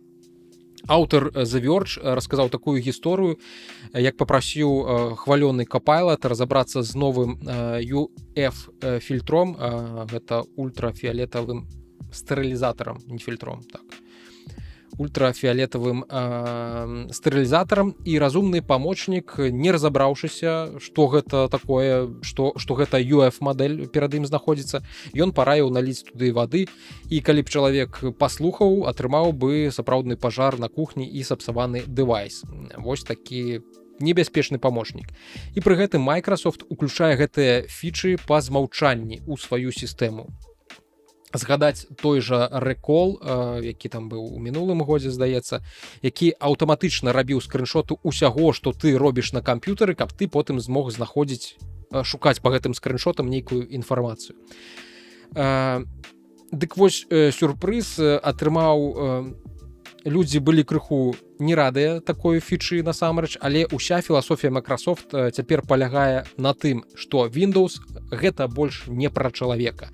Windows гэта пра агентаў, не ФБР, не ЦРУ, не КГБ, гэта пра агентаў нейрасеткавых, якія будуць замест вас карыстацца вашым камп'ютарам. Сам Сацья Наделла, галоўны індус у Microsoft, нядаўна сказаў, што іх бізнес у будучыні будзе не пра уручную карыстанне камп'ютарам, а пра інфраструктуру для нейрасеткавых агентаў, якія будуць выконваць чалавечую працу. Гучыць вельмі непрыемна. І гэта дэманструе, што праблема з Windows глыбейшая за проста дрэнныя парады робата. Windows 40 гадоў з'яўлялася і пакуль што з'яўляецца інструментам. Яе выкарыстоўваюць хірургі ў бальніцах, на ёй працуюць банкаматы, фінансавыя арганізацыі, пілоты, нейкае, пэўна, праграмнае забеспячэнне, якое забяспечвае працу дыспетчарскіх, інжынеры. Гэта падмурак, а Сацья Наделла, CEO Microsoft, цяпер адкрыта кажа, наш бізнес ператвараецца ў інфраструктуру для агентаў. То бок Windows будуюць ужо не для цябе і не для мяне, а для віртуальных роботаў, якія будуць там жыць і будуць за цябе нейкім чынам працаваць. Добра, калі табе яшчэ дазволяць раздаваць ім каманды. Нам абяцаюць выбар, маўляў, усё можна будзе адключыць, але мы ж добра ведаем і добра памятаем, як, напрыклад, можна выпіліць з сістэмы Edge ці той жа OneDrive. Гэта сапраўдны квест. Таму спадзяванняў на тое, што ад Copilot можна будзе нейкім чынам лёгка адкараскацца, зусім няшмат. Microsoft спрабуе зрабіць з Windows піцу з мільёнам нейкіх начынняў, каб дагадзіць усім, але есці гэта становіцца з кожным месяцам усё складаней. Спадзяюся, што гісторыя ўсё ж такі цыклічная. Я думаю, што калі вы прыкладна майго ўзросту, то павінны памятаць Windows 8, якая прыбрала кнопку старт і замяніла ўсё пліткамі. Пах у гэтай ўсёй гісторыі з агентнай осью прыкладна такі самы. Пасля катастрафічнай Windows 8 выйшла цалкам прыстойная дзесятка. Можа, пасля гэтага AI псіхозу нас чакае чыстая і адэкватная Windows 12. Як бы Microsoft не прыйшлося праз годзік прэзентаваць гэтую Windows 12 з лозунгам «Мы ўсё вярнулі назад, сур'ёзна». Гэты раз дакладна, калі ласка, пастаўце нашу аперацыйную сістэму. А пакуль што ўсё больш людзей звяртаюць сваю увагу на macOS як альтэрнатыву і на Linux. І ў выпадку з апошняй ёсць вялікая надзея на тое, што Valve у папулярызацыі open-source-най аперацыйнай сістэмы Linux вельмі і вельмі дапаможа. Пра гэта, прынамсі, будзе крыху пазней, але ёсць надзея, што Valve дасць геймерам нейкую альтэрнатыву. Вось, пакуль што давайте закончым з тэхналагічным блокам і на гэтым заканчэнні я б хацеў расказаць пра прыладу, якой пры жаданні можна, напэўна, адбівацца ад зомбі, таму што гаворка пойдзе пра вось гэты мікрафон, які вы зараз бачыце. Fifine, які я ўсё жыццё называю Fifine, Ampli-Tank Tank 3, гэта такі дынамічны мікрафон коштам у Беларусі каля $60. Яго мне дасылалі самыя вытворцы дзесьці з 2 месяцы таму прыкладна. Гэта было нечакана, але даволі прыемна, што відзік заўважылі і палічылі арганічным месцам для таго, каб папіярыць сваю прыладу. Важная заўвага, мне яго даслалі і сказалі не вяртаць. Я збіраўся яго вяртаць, мне сказалі яго не вяртаць, пры гэтым ніякіх грошай мне не плацілі, таму калі і буду вам яго нейкім чынам раіць ці звяртаць увагу на мінусы, то буду рабіць гэта ад шчырага сэрца. Гэта мікрафон, дарэчы, я думаю, пэўна разыграць ці сярод патронаў, ці сярод падпісчыкаў. Хоць і сумняюся, чым ён патрэбен, чи ён патрэбен агулам маім патронам, бо глядзячы на тое, як яны адданна падтрымліваюць рублём, злотым і бруднымі зялёнымі бумажкамі маю працу, то яны вельмі забяспечаныя, хутчэй за ўсё людзі, у якіх куры грашэй не клююць. Карацей, адназначна гэты мікрафон мы разыграем, а калі і як гэта будзе, адпішуся ў асабістым тэлеграм-канале, таму той, хто на яго падпісаны, гэта не прапусціць. Вяртаемся да Fifine. Сталыя гледачы відзіка, пэўна, ведаюць, ці прынамсі могуць памятаць, што ўсе відзікі, што усе астатнія мае відэаролікі я запісваў, былі яны запісаныя таксама на мікрафон гэтай кампаніі, які набываў на ўласныя грошы больш за 3 гады таму. Дарэчы, гэты артефакт, які я пачаў выкарыстоўваць яшчэ на сваіх апошніх відэа для тэхналогій онлайнера, калі яшчэ рабіў відэа на рускай мове, Fifine K658. Цудоўны мікрафон, які зараз каштуе значна менш, чым 3 гады таму. З якім некім павуком, вось гэта штука завецца павуком ці шок-маунтам, я яго заўсёды называў гэтую штуку менавіта павуком, як лепш прадэманстраваць вам, не ведаю. Вось у яго ёсць поп-фільтр і нават такая ладняя жалезная трынога, на якую я звычайна і ставіў гэты мікрафон, пакуль не купіў, не прыдбаў сабе найтаньшы пантограф, які толькі змог знайсці на онлайнеры. І таксама у яго яшчэ ёсць RGB подсветка, якую я звычайна выключаю, бо на сур'ёзнай справе запісу падкасту яна выглядае даволі па-дзіцячы, скажем так. Агулам да яго ў мяне няма ніякіх прэтэнзій, як ад мікра-ютубера і контент-мейкера. Я з ім нават прымаў удзел у рознага кшталту агучках фільмаў, серыялаў і анімэ, сярод якіх анімэ па кіберпанку. Яно было першым і найулюбёнейшым, над якім я працаваў. Мой мікрафон мяне цалкам задавальняе, вось гэты Fifine K658. Пытанняў і прэтэнзій да вытворцаў з Fifine у мяне няма. Што з гэтым танкам? Пачнем з назвы. Яны сапраўды назвалі яго Ampli Tank 3. Гісторыя з Баден-Баден паўтараецца. Мабыць, маркетолагі вырашылі, што аднаго слова танк недастаткова, каб падкрэсліць, наколькі гэта магутная штука. І ён сапраўды цяжкі, металічны, маналітны, чысты, чорны, матавы стыль, ніякіх адбіткаў пальцаў не застаецца, ўсё па-даросламу.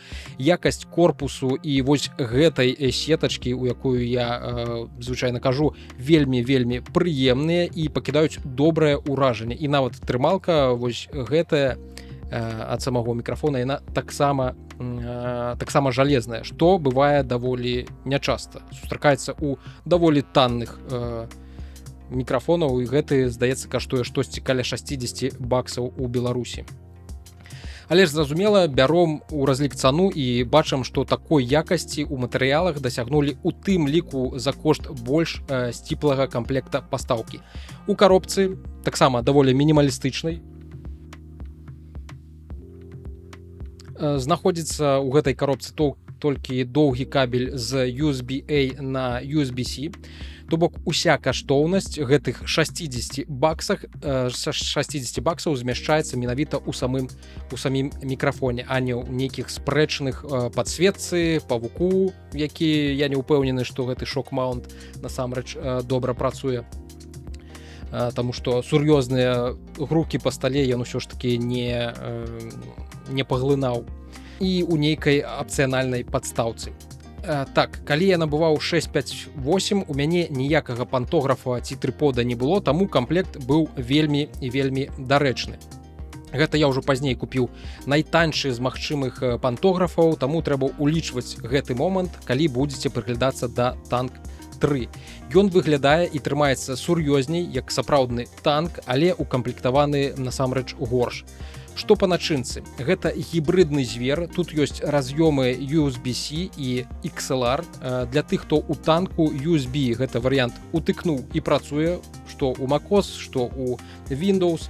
Ідэальны варыянт для пачаткоўцаў, а XLR гэта ўжо такі прафесійны раз'ём для падключэння да аўдыёінтэрфейсаў, то бок да гукавых картак. Гэта значыць, што мікрафон можа расці разам з вашымі амбіцыямі. Як бачыце, мае амбіцыі застаюцца даволі сціплымі, і што б там пра мяне не выдумала Gemini, я не вар'яцею па ідэальным гуку, бо ў мяне не ідэальны слых.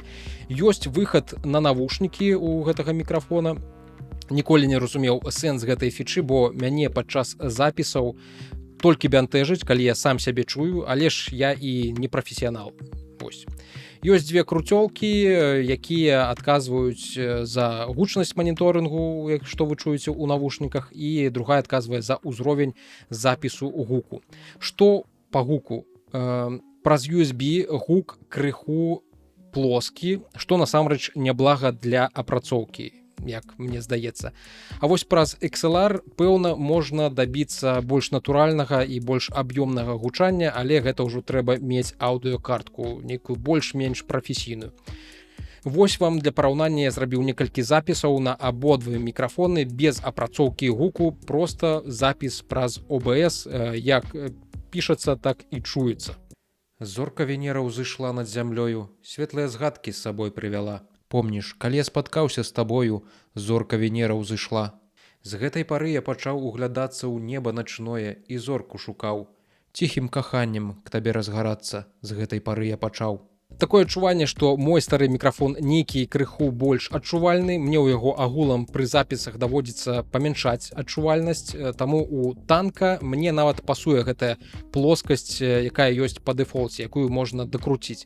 Ну і зразумела, з гукавой карткай вынік будзе ўсё ж такі адрознівацца.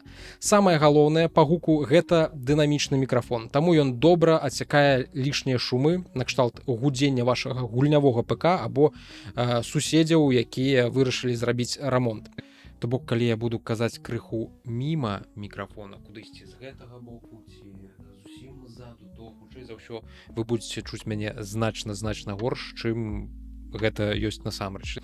Агулам, што магу сказаць за танк 3, гэта прэтэнзія на прафесійны падкастынг, строгі выгляд, фізічная кнопка мута адзіная, якая гарыць зялёным колерам, ніякіх сэнсараў, як у выпадку з файфайнам, дзе проста сэнсары. З аднаго боку гэта добра, таму што табе не трэба менавіта сам мікрафон дакранацца моцна да яго, каб не выклікаць нейкіх непатрэбных шумоў. З іншага боку, даволі часта я выпадкова мог націснуць на кнопку м'юта ці не заўважыць і расціснуць у непадыходзячы момант.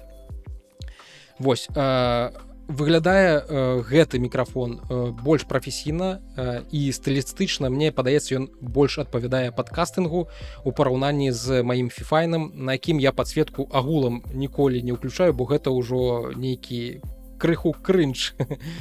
Ну і павук тут гэты шок-маунт, будзем шчырымі, агулам ён сапраўды не робіць ніякай пагоды.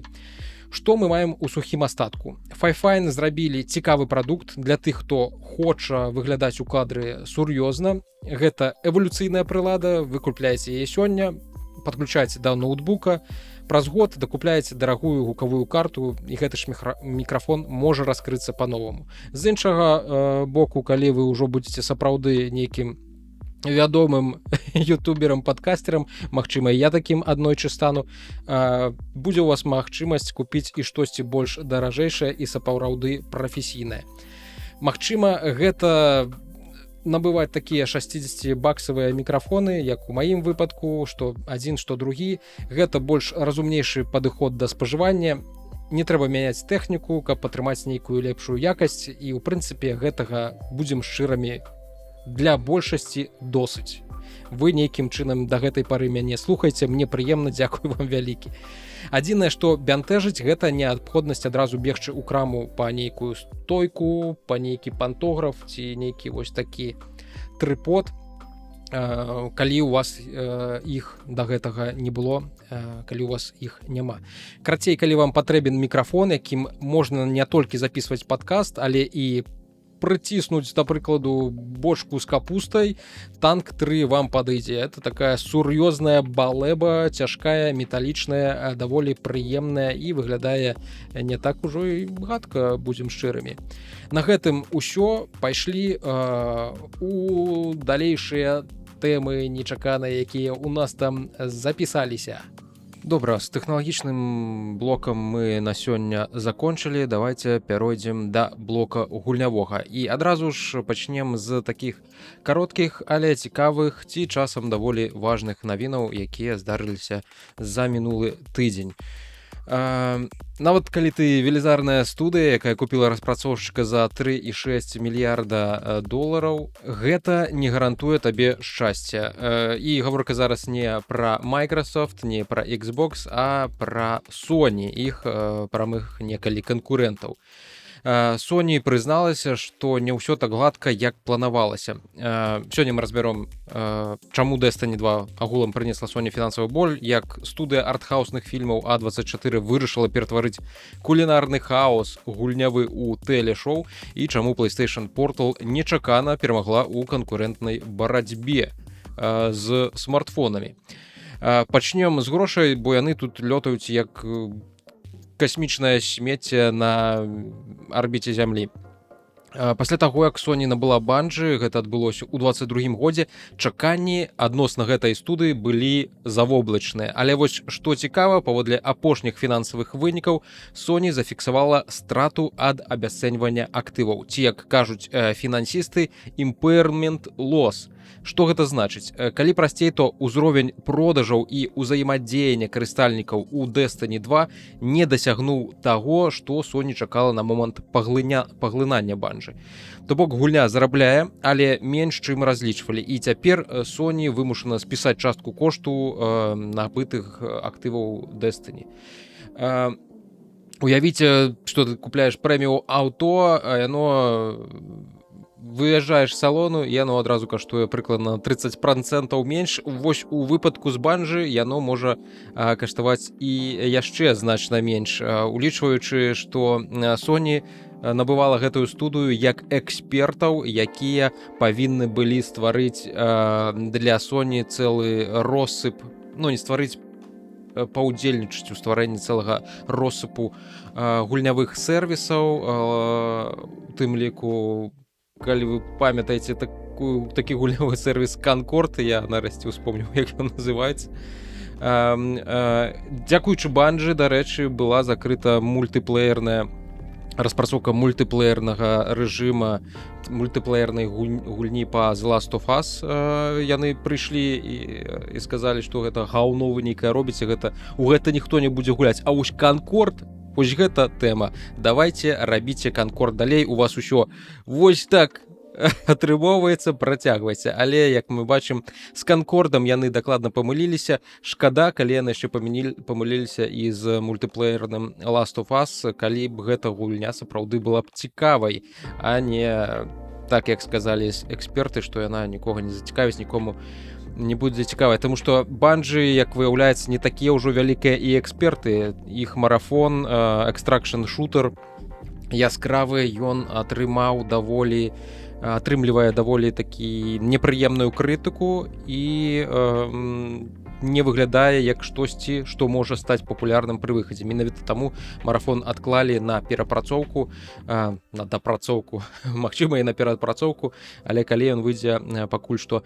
невядома. Ёсць і светлы бок, хоць адна з лайф-сервіс гульняў, яна працягвае добра прыносіць грошы Sony, і, канешне ж, гаворка ідзе пра Helldivers 2. Што тычыцца адзіночных гульняў, то апошняй фінансавай справаздачы Sony заявіла, што Ghost of Yotei прадалася накладам 3,3 мільёна копій за першы месяц. Да таго ж, былы кіраўнік PlayStation Шухеі Яшыда нарэшце прамовіў тое, пра што даўно шапталіся. Выпуск гульняў PlayStation на ПК, ён выглядае амаль што як друкаванне грошай. Яго аргументы Яшыды заключаюцца ў тым, што парціраванне гульні на ПК каштуе значна танней, чым стварэнне з нуля новага тайтла. І гэта дазваляе працягваць аўдыторыю з вялізных рынкаў, да прыкладу, з рынку Кітая, дзе кансолі менш папулярныя. Такія дадатковыя грошы, паводле слоў Шухея Яшыда, дапамагаюць фінансаваць новыя дарагія праекты Sony. Што тычыцца рэаліці-шоу, кухня хаосу, А24, вядомая сваімі артхауснымі і часам дзіўнымі фільмамі, робіць свой першы выхад у жанр рэаліці спаборніцтваў і робяць гэты выхад разам з франшызай Overcooked. Так, вы не памыляеце, гэта будзе такі нескрыптаваны серыял на Netflix па гульні Overcooked. Калі вы яе гулялі, вы ведаеце, гэта такі кулінарны сімулятар, дзе ад 1 до 4 гульцоў, весялей, калі 4 гульцы, павінны рыхтаваць ежу супраць часу, супраць гадзінніка, які адлічвае час на кухні, і дзе ўвесь час на гэтых кухнях нешта загараецца, рухаецца, валіцца. Вось так гэта прыкладна выглядае. Вельмі вясёлая гульня, гуляць у яе ў кампаніі за адным маніторам, тэлевізарам вельмі весела, таму калі у вас есть Nintendo Switch, абавязкова раю у яе пагуляць, набыць дадатковыя джойконы, таму што ў чатырох, калі у вас ёсць, канешне, яшчэ сябры, у чатырох гэта вельмі вясёлы занятак. Гэта такі тэст на камунікацыю, на камандную працу, калі трэба адзін хтосьці наразае, другі жарыць, трэці варыць, хтосьці нясе, аддае, і ва ўсіх нічога не атрымліваецца, калі яшчэ пачынае змяняцца дынамічна арэна, гэта вельмі весела і стварае такія незвычайныя сітуацыі. Вось, шоу абяцае быць у духу такіх сямейных праектаў Netflix, рэаліці-шоу. Спадзяюся, што удзельнікі не будуць біць адзін аднаго патэльнямі, таму што такое здаралася ў гэтай гульні. Калі казаць яшчэ пра дзівацтвы, то Хідэа Кадзіма, чалавек, які дастаўляе нам гэтыя дзівацтвы даволі часта, у партнёрстве з Disney+ створыць арыгінальны анімацыйны серыял паводле Death Stranding, які выйдзе ажно ў 2027 годзе. А што тычыцца самой Death Stranding, другой часткі, то з'явіліся чуткі, што бліжэйшым часам яна можа з'явіцца на ПК дзесьці на пачатку наступнага года, і хутчэй за ўсё анонс ПК версіі ён можа адбыцца ўжо на бліжэйшай The Game Awards, якая адбудзецца 12 снежня, вельмі рана ранкам. Пакуль мы чакаем гэтую дастаўку пасылак ад Кадзімы, яшчэ некалькі кароткіх навінаў. Тодд Говард попрасіў фанатаў The Elder Scrolls 6 быць цярплівымі. Гульня ўсё яшчэ знаходзіцца далёка ў распрацоўцы. Ён запэўніў, што яна цяпер яго галоўная паўсядзённая справа. Ён таксама пажартаваў, што было б нядрэнна проста анансаваць і выпусціць гульню, што падобна да таго, як яны зрабілі з выпускам Oblivion, проста ў адзін дзень і анансавалі, і адразу ж яна з'явілася у лічбавых крамах гульнявых. Вось. Вядома толькі, што зараз з TES6 там ідуць плей-тэсты, то бок штосьці ўжо ёсць, што паказваць, але калі выйдзе сама гульня, невядома. Можа, нават у наступным дзесяцігоддзі цалкам такое верагодна, таму што я не ўпэўнены, што Bethesda захоча паўтараць тыя праблемы, тыя памылкі, якія былі дапушчаны са Старфілдам, які выйшаў і апынуўся даволі такой састарэлай гульнёй. А што тычыцца The Elder Scrolls 6, то яе анансавалі ў 2019 годзе, і гэта ўжо амаль 6, ці 19 ці 18 годзе. Карацей, прайшло цэлае жыццё. Свет тады быў зусім іншым. Крафтон, выдавец PUBG, абвясціла сябе AI First кампанія, якая прыярытэтызуе штучны інтэлект. У вынікі яны прапануюць супрацоўнікам у Карэі праграму добраахвотнага звальнення з кампенсацыямі аж да 36 заробкаў у некаторых выпадках, зразумела ж. Кіраўніцтва кажа, што гэта не скарачэнне штата, а падтрымка тых, хто хоча самастойна вырашаць, як расці ў эру штучнага інтэлекта. Зразумела ж, мы ім, канешне ж, верым. А вось PlayStation Portal, як стала вядома з той же фінансавай справаздачы, якую рабіла Sony, прылада, якую некаторыя у тым ліку і я не буду крывадушнічаць, крытыкавалі як бессэнсоўны аксесуар цалкам. Нечакана усім паказала, што яна сапраўды мае нейкі сэнс. Прынамсі для Sony яна ў іх вельмі добра прадаецца. Гэты дэвайс стаў самым шырока выкарыстоўваемым прыстасаваннем для PS5 Remote Play, перасягнуўшы нават мабільныя тэлефоны і ПК. Remote Play – гэта функцыя, якая дазваляе стрыміць гульню з вашай кансолі на іншую прыладу па лакальнай сетцы. Гэта паказвае, што спецыялізаваныя прылады для стрымінгу з кансолей аказалася такая прылада патрэбная, на куды больш зручней, чым усе чакалі. Вернемся да The Game Awards 2025. Пройдзе, як я ўжо сказаў, ранкам 12 снежня, калі мы ўсе ў Еўропе будзем соладка спаць. Упершыню будзе транслявацца на Amazon Prime Video. Гэта такі паказчык, наколькі значнай становіцца гэта мерапрыемства.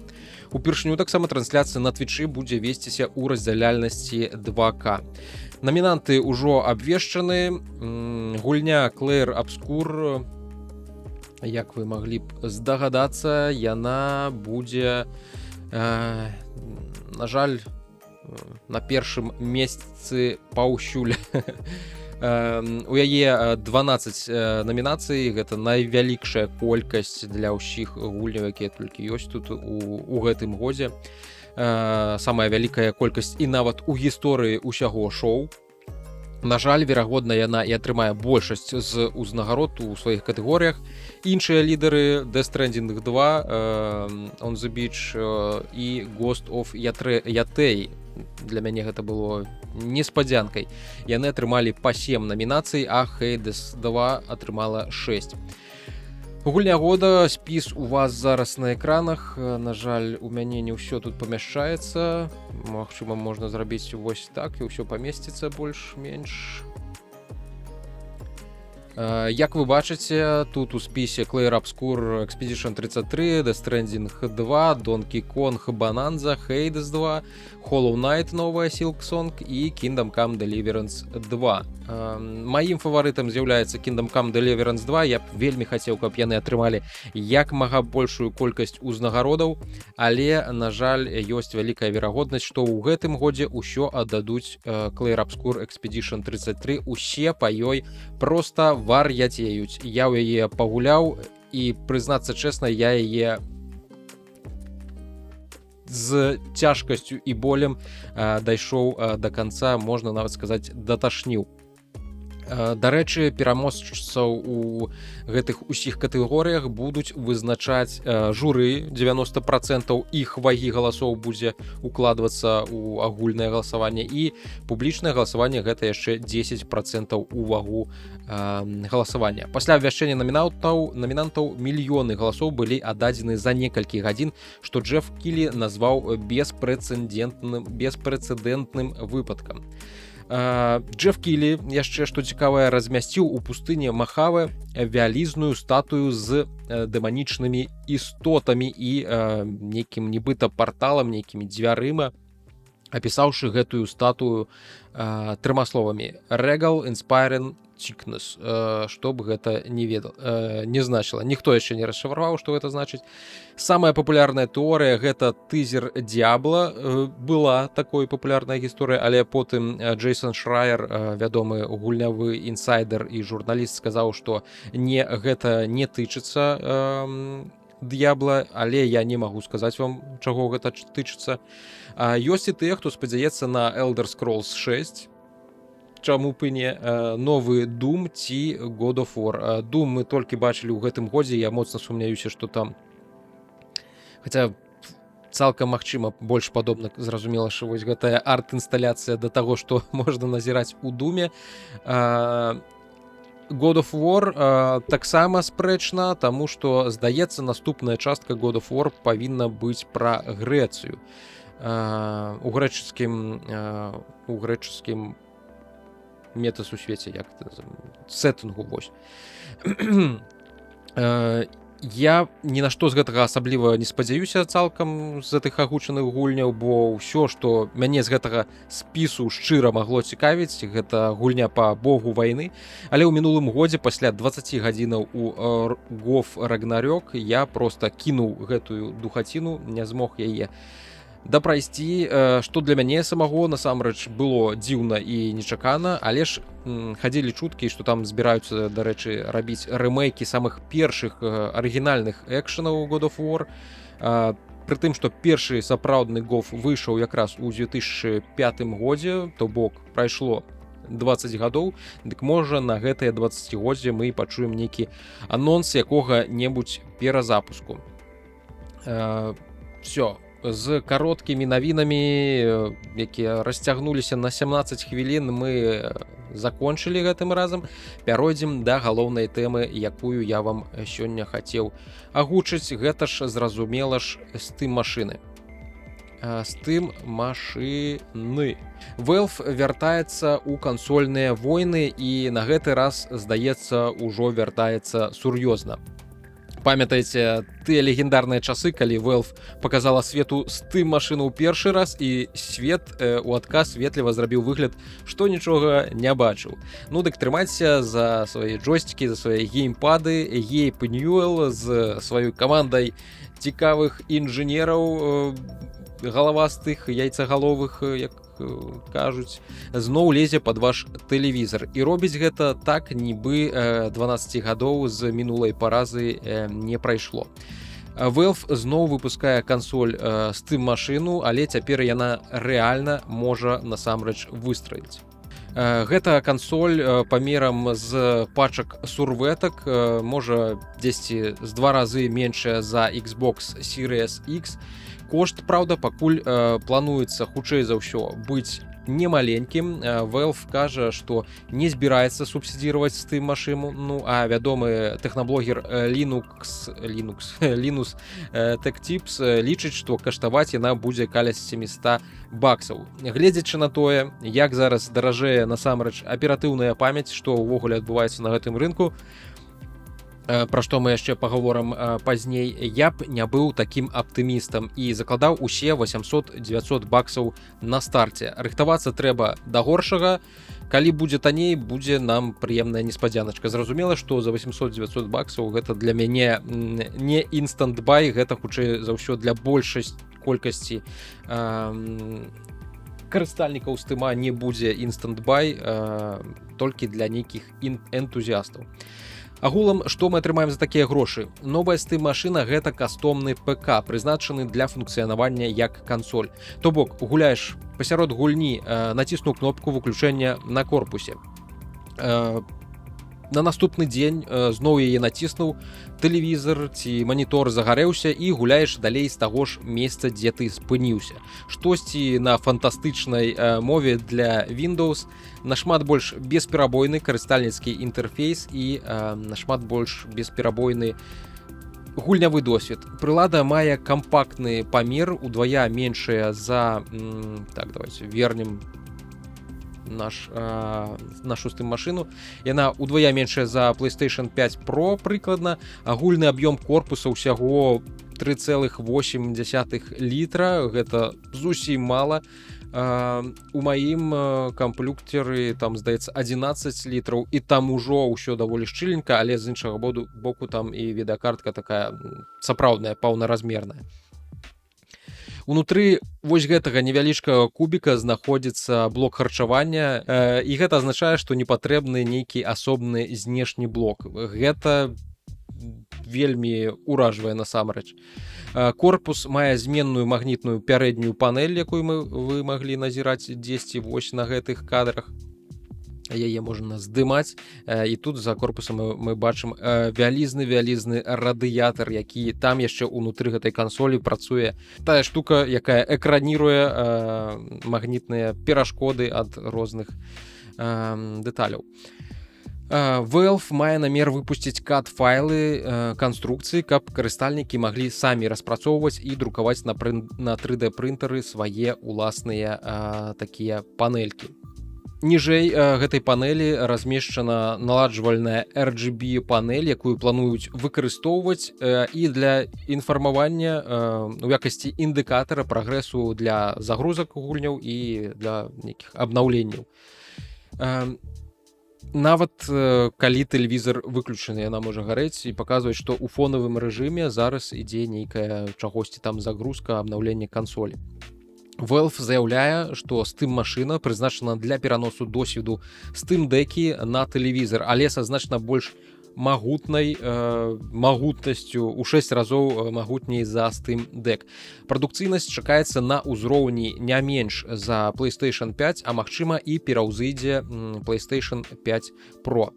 Сістэма працуе на 2 чыпах AMD. Цэнтральны працэсар гэта CPU наш, 6-ядравы чып AMD Zen 4 з запасам магутнасці да 30 Вт і павышэннем бустам частоты да 4,8 ГГц. Графічны працэсар GPU гэта напаўкастомны AMD RDNA 3 Ён мае 28 вылічальных блокаў, тактавую частоту до 2,45 ГГц і ТДП на ўзроўні 110 Вт.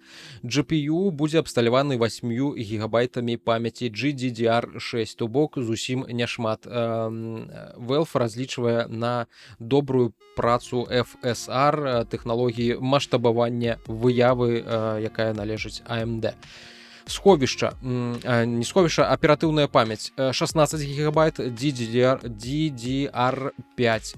Гэта таксама, здаецца, няшмат для сучасных кампоў, але гэта няшмат для сучасных кампоў на Windows. На Linux гэтага цалкам можа быць дастаткова.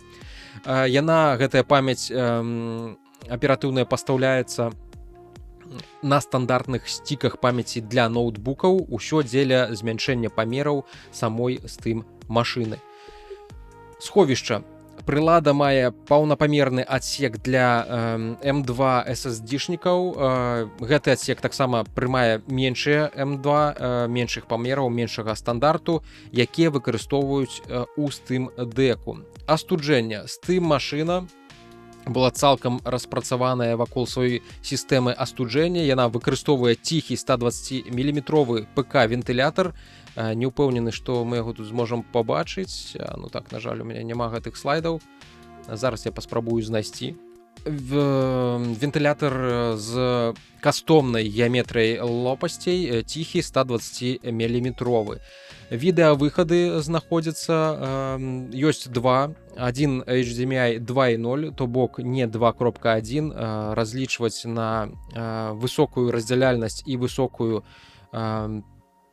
частоту кадраў не даводзіцца, то бок машынка не зможа выводзіць адразу ж такую выдатную суперскую картинку. Ёсць таксама раз'ём DisplayPort 1.4, гэта дазваляе падключаць насамрэч два настольныя маніторы. USB-порты. Усяго іх будзе 4. USB-A, на жаль, 2 гэта будзе USB 2.0 і 2 USB 3.0 па хуткасці па стандарту. Знаходзіцца будуць і спераду, і ззаду кансолі. Сучасныя злучэнні бесправадныя падтрымліваюцца. Ёсць один порт USB-C на 10 гигабіт у секунду і ёсць один Ethernet порт, зразумела ж, для падключэння да інтэрнету, да сеціва. Што тычыцца бесправадной сувязі, Wi-Fi F6, Wi-Fi 6E і Bluetooth. Таксама ёсць спецыяльная антэна для злучэння з новым Steam кантролерам па прапрыетарнаму пратаколу, калі я не памыляюся, менавіта там праз прапрыетарны пратакол гэта ўсё будзе працаваць. Па сутнасці, Valve зрабіла ўсё магчымае, каб уціснуць прадукцыйнасць супастаўную з сучаснымі кансолямі ў корпус, які значна меншы за іх, пазбаўляючыся тым самым ад неабходнасці ў знешнім блоку харчавання. У цэлым, інжынерная канструкцыя Steam машыны паказвае, што Valve прымяніла урокі, атрыманыя пры распрацоўцы Steam Deck для стварэння высокапрадукцыйнага, але максімальна аптымізаванага і шчыльнага стацыянарнага ПК, які адпавядае патрабаванням да знешняга выгляду кансолі. Інжынер Valve пажартаваў, што яны, верагодна, выдаткавалі для гэтага, каб гэтага ўсяго дасягнуць, больш часу на вылічальную гідрадынаміку, чым каманда Формулы-1 за цэлы каляндарны год. Чаму гэтым разам агулам ёсць надзея, што у Valve ўсё атрымаецца. Гэта не тая Steam машына, што ў 2015 канчаткова тады пахавала надзеі на Linux Gaming. Старая мадэль загінула таму, што Linux тады быў як той студэнт-першакурснік ці джуніор, мала чым карысны і вечна патрабуе падтрымкі. Драйвераў не было, гульняў не было, інтарэсу таксама ні ў кога не было. Але Valve не здавалася, яны 10 гадоў рабілі хатнія заданні і нарэшце зрабілі тое, што раней здавалася немагчымым. Windows гульні на такіх апаратах запускаюць на Linux, запускаюцца і ідуць лепш, чым на Windows. Гэта не жарты, так паказваюць розныя тэсты ад самых розных журналістаў і блогераў. Сакрэтны інгрэдыент усяго гэтага Proton, той самы шырока вядомы ў вузкіх колах геймераў на Linux і Макасі Wine. Толькі з пракачкай, анаболікамі і, безумоўна, ласкавым удзелам інжынераў Valve. Дзякуючы Протону, гульня думае, што працуе на Windows, калі запускаецца на Linux. Апошнія тэсты, напрыклад, на Lenovo Legion Go S прадэманстравалі, што новыя гульні у цэлым працуюць з больш высокай частатой кадраў на SteamOS, чым на Windows 11. Гэта гучыць насамрэч контрінтуітыўна, бо гульні праходзяць праз дадатковы слой трансляцыі Протона, але Valve уклала шмат працы ў гэты слой і шмат працы ў драйверы для Linux. Паляпшэнне частоты кадраў вагаецца ад невялічкага значэння да часам даволі значнага. Часам гэта розніца паміж гульнёй, у якую можна гуляць, і гульнёй, у якую нельга агулам гуляць. Напрыклад, у Returnal на партатыўцы з Windows журналісты там атрымоўвалі 18 кадраў у секунду, тады як на SteamOS на той же партатыўцы, толькі з SteamOS 33 кадры ў секунду. На тым жа жалезе гэта выглядае цалкам ужо нармалёва і гулябельна. Сакрэт поспеху SteamOS, сакрэт поспеху SteamOS у тым, што Linux-сістэма дазваляе пазбавіцца ад лішняга оверхеда, лішняга смецця, якое па змаўчанні ёсць і працуе ў Windows, калі ваш камп'ютар нават нічога не робіць. Гістарычная слабасць гульняў на Linux ператварылася ў іх бясспрэчную канкурэнтную перавагу, што з'яўляецца краевугольным каменем усёй стратэгіі Valve. Ці зможа SteamOS замяніць Windows для геймераў? Зараз Valve пазіцыянуе SteamOS не проста як кансольную сістэму, а як стратэгію падстрахоўкі супраць Microsoft. Бо поспех Valve нарадзіўся з абарончай стратэгіі. Больш за 10 гадоў таму кіраўнік Valve Гейб Ньюэлл назваў Windows 8 вялізным смуткам, бо Microsoft тады вырашыла ператварыць Windows у закрытую экасістэму. Microsoft хацела стаць як Apple і зарабляць на анальна абгароджанай краме праграмаў, што нанесла б удар па бізнесу Steam.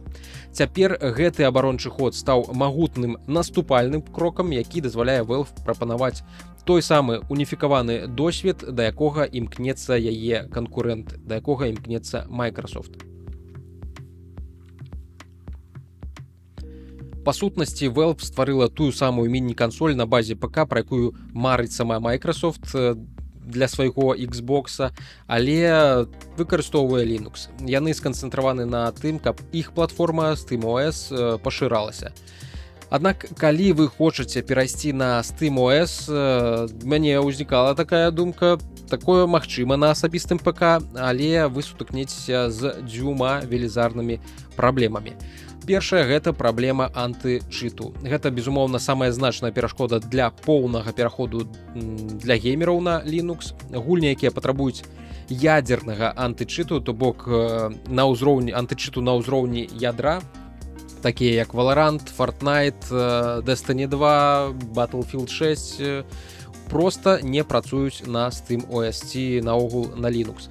Пакуль Valve не дамовіцца з буйнымі распрацоўшчыкамі аб падтрымцы антычыту на Linux, SteamOS застанецца платформай, якая ў першую чаргу арыентавана пераважна на адзіночныя гульні. Таксама ёсць значныя абмежаванні па сумяшчальнасці жалеза. Хоць SteamOS цудоўна працуе з AMD графікай і AMD працэсарам, і многія гульцы ўжо ставяць яе на свае ноутбукі і партатыўныя прылады, яна пакуль не сумяшчальная з пераважнай большасцю іншага ПК абсталявання, уключаючы працэсары Intel і графічныя карткі NVIDIA, якіх у дзікім асяроддзі геймераў нашмат больш. тут сапраўдная руская рулетка, калі вы не гатовыя да дадатковай шаманскай працы, каб прымусіць усё працаваць, вам насамрэч будзе цяжка. Драйвераў для Linux для Linux ад NVIDIA няма. SteamOS таксама абмежаваная ўсё ж таки для звычайнага карыстання, асабліва ў яе бягучай версіі, не цалкам гатовая для выкарыстання ў якасці паўнавартаснай настольнай аперацыйнай сістэмы для задач, якія не звязаны ў першую чаргу з гульнямі. Вы можете выйсці з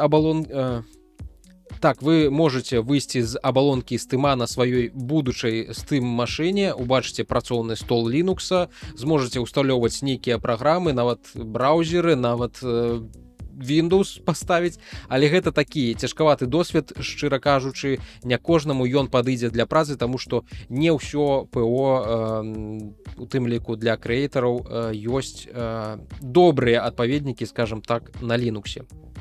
Нават той жа DaVinci Resolve, які, здаецца, ёсць на Linux, але на яго таксама ёсць нараканні з боку карыстальнікаў Linux.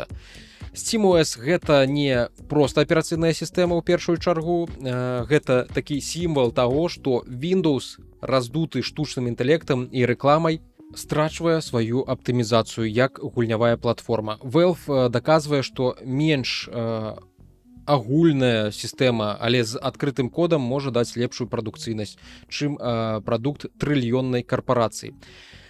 Новы Steam кантролер, таксама давайте яго зачэпім, пра яго крыху раскажам, таму што гэта такі даволі цікавы гаджет. Дзе-то ён тут знаходзіцца. Ну добра, хай усё ідзе як ідзе. Ён ужо не выглядае як частка такого праекта «Я сам сабе інжынер», як першы Steam кантролер. Гэта такі паўнавартасны, камфортны, вельмі кастамізавальны нават пульт, які дазволіць гуляць нават у гульні для клавы і мышы. Valve не проста стварыла яшчэ адзін геймпад, яна перасэнсоўвае стандарты ў гэтай галіне, адаючы перавагу даўгавечнасці і кастамізацыі. Чаму так?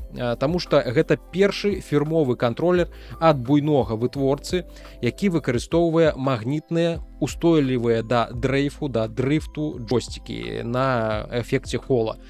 Ён уводзіць таксама новую функцыю GripSense. Гэта ёмісныя датчыкі ў ручках кантролера, якія працуюць як дадатковая праграмуемая кнопка. Таксама кантролер захоўвае глыбокую кастамізацыю з 2 трэкпадамі, 4 заднімі кнопкамі і поўнай інтэграцыяй з сістэмай Steam Input. Ён мае зменны карыстальнікам акумулятар, што з'яўляецца насамрэч рэдкасцю нават для сучасных нейкіх прэміум кантролераў. Хоць асноўная ўвага прыцягнута да кансолі, гэтая прыхільнасць да інавацый нават у дэталях паказвае, наколькі ўсё абдымнай з'яўляецца стратэгія Valve. Яны пашыраюць межы не толькі праграмнага, але і апаратнага забеспячэння, што не можа не радаваць. Valve ператварыла тэхнічную слабасць у сілу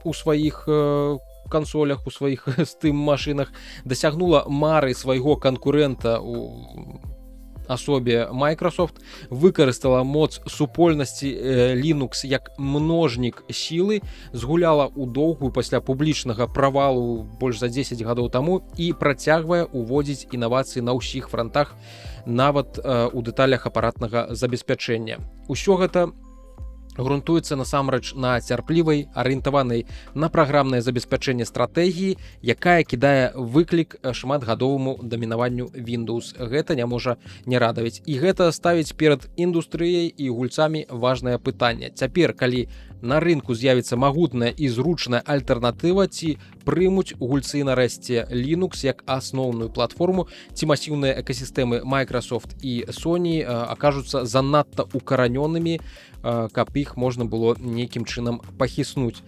Ці пойдзе NVIDIA таксама насустрач гэтаму тренду, каб даць магчымасць сваім кліентам, у тым ліку і мне, перайсці на Linux і на SteamOS. Мне б хацелася верыць, што на ўсе гэтыя пытанні можна адказаць так.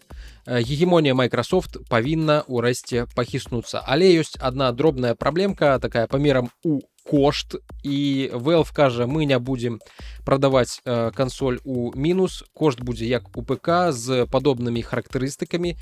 Што на беларускай мове значыць рыхтуй бабло. Калі так будзе, кансоль, на жаль, не стане масавай, гэта будзе другая Steam Deck, любімая энтузіястамі, але далёкая ад таго, каб стаць новай PlayStation 5 ці сапраўднай заменай Xbox. На жаль, мне падаецца так, прынамсі першы год, калі яны збіраюцца яе выпусціць у першай палове 26 года, кансоль будзе ў дэфіцыце, яе будуць прадаваць невялікімі партыямі, таму што вось гэтыя праблемы з аператыўнай памяццю, з падаражэннем аператыўнай памяццю, яны даволі сур'ёзныя і па некаторых даных аналітыкаў не закончыцца да сярэдзіны 27 года, то бок нас чакае яшчэ прыкладна 2 гады праблемаў з аператыўкай. Што увогуле адбываецца?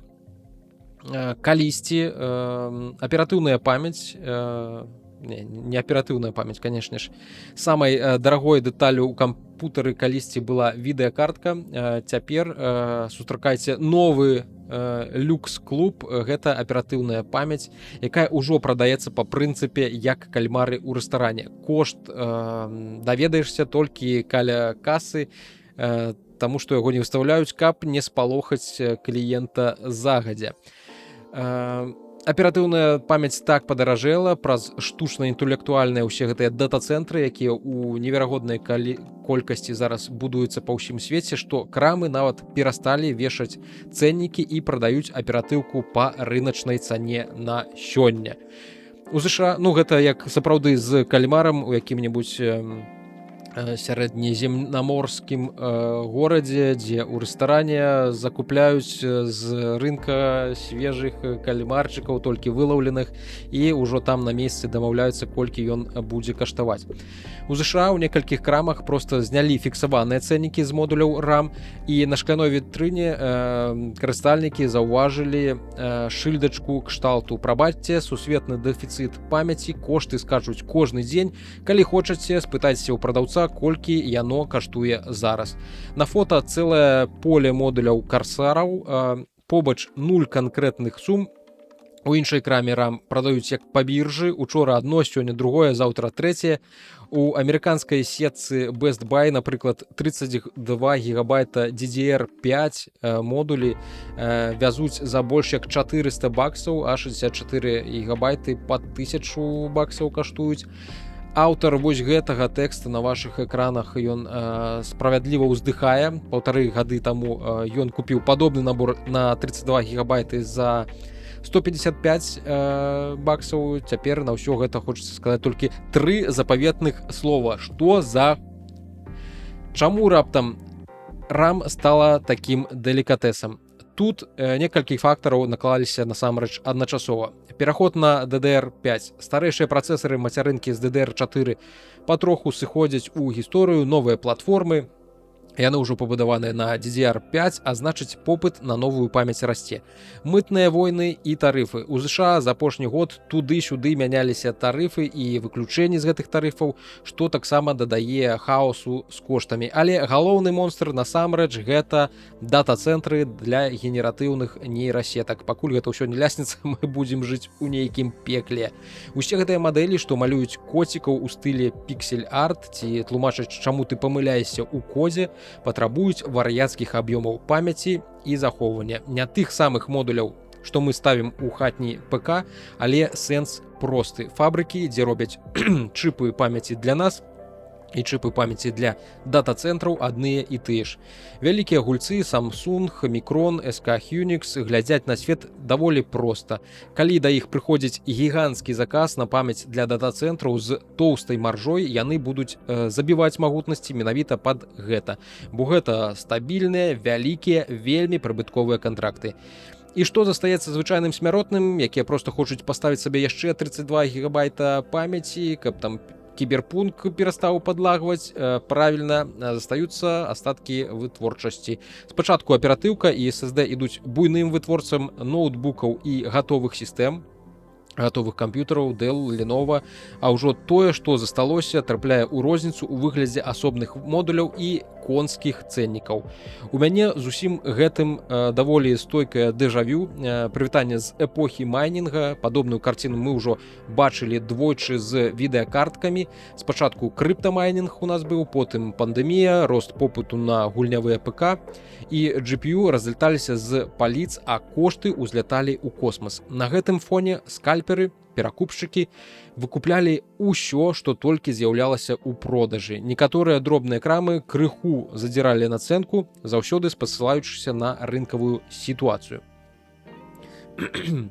З RAM адбываецца прыкладна тое самае, ёсць дэфіцыт, ёсць паніка, хтосьці дакладна паспрабуе на гэтым падзарабіць, і самі вытворцы, і man in the middle, перакупы. Пры гэтым цэны на гатовыя ноутбукі і зборкі растуць крыху павольней, бо для іх для іх кошт жалеза фіксуюць загадзя ў кантрактах. Калі партыя яшчэ толькі плануецца, але калі аператыўка ў аптовым ланцужку даражэе надоўга, у нейкі момант пацягнуцца і цэны на гатовыя кампутары з крамы. Ёсць два базавыя сцэнары, як мы з усяго гэтага выйдзем. Рынак альбо прывыкне да новай рэальнасці, вытворцы пашыраць свае магутнасці, AI-бізнес стабілізуецца, цэны крыху апусцяцца або хаця б перастануць так шалёна скакаць. Мы, як у выпадку з GPU, патрошку забудзем, што калісьці 16 гігабайт RAM каштавалі да $100. І таму што яны будуць ужо звычайна каштаваць шмат даражэй. Другі сцэнар лопне гэтая AI-бурбалка. Некаторыя эканамісты шчыра баяцца, што сённяшняя гонка за штучным інтэлектам ва ўсіх прыладах, ва ўсім софце гэта паўтарэнне даткам буму нулявых, толькі ў яшчэ больш буйных маштабах.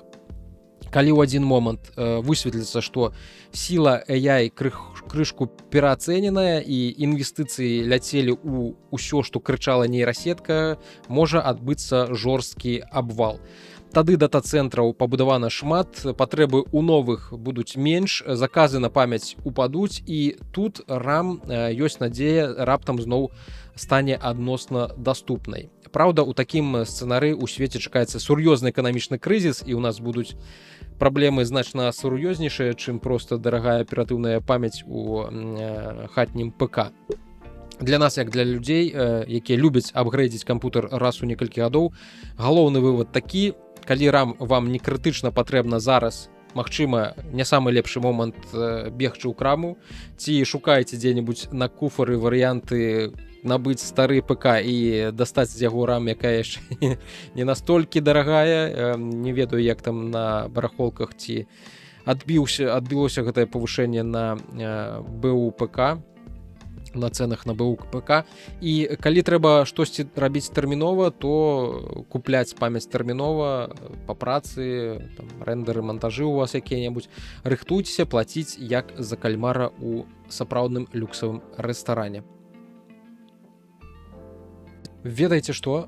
Там нядаўна адбыўся рэліз доўгачаканай мною гульні гранд стратэгіі Europa Universalis 5, і гэта даволі такі значны рэліз для ўсіх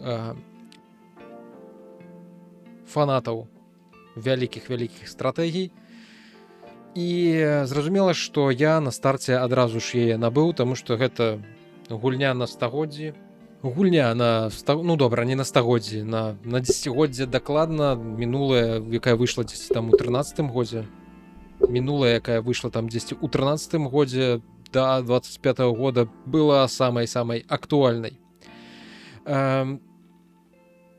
Але я пагуляў дзесьці гадзінак 30-40, толькі зразумеў, што ў гэтай гульні адбываецца, таму што яна стала нашмат больш складанейшая, тут стала нашмат больш нейкіх правінцый, якімі можна кіраваць, просто вялікая неверагодная колькасць правінцый, шмат новых механік, за якімі трэба сачыць, якія па-рознаму ўплываюць на вашу эканоміку ці на ваше насельніцтва. Тут агулам з'явілася насельніцтва, можна пабачыць, колькі у кожнай правінцыі у цябе жыве чалавек, якога яны веравызнання, якое яны скажем так, народнасці, і ўсё гэта насамрэч, каб ўсё гэта унікнуць, трэба так гадзін 40, 50, 60, а можа і цалкам 100, каб толькі нарэшце пачаць па-сапраўднаму у яе гуляць. Але я яе пакуль што адклаў дзесьці прыкладна на паўгады, таму што хачу дачакацца выпраўлення ўсіх багаў. Кінуў я яе пасля бага,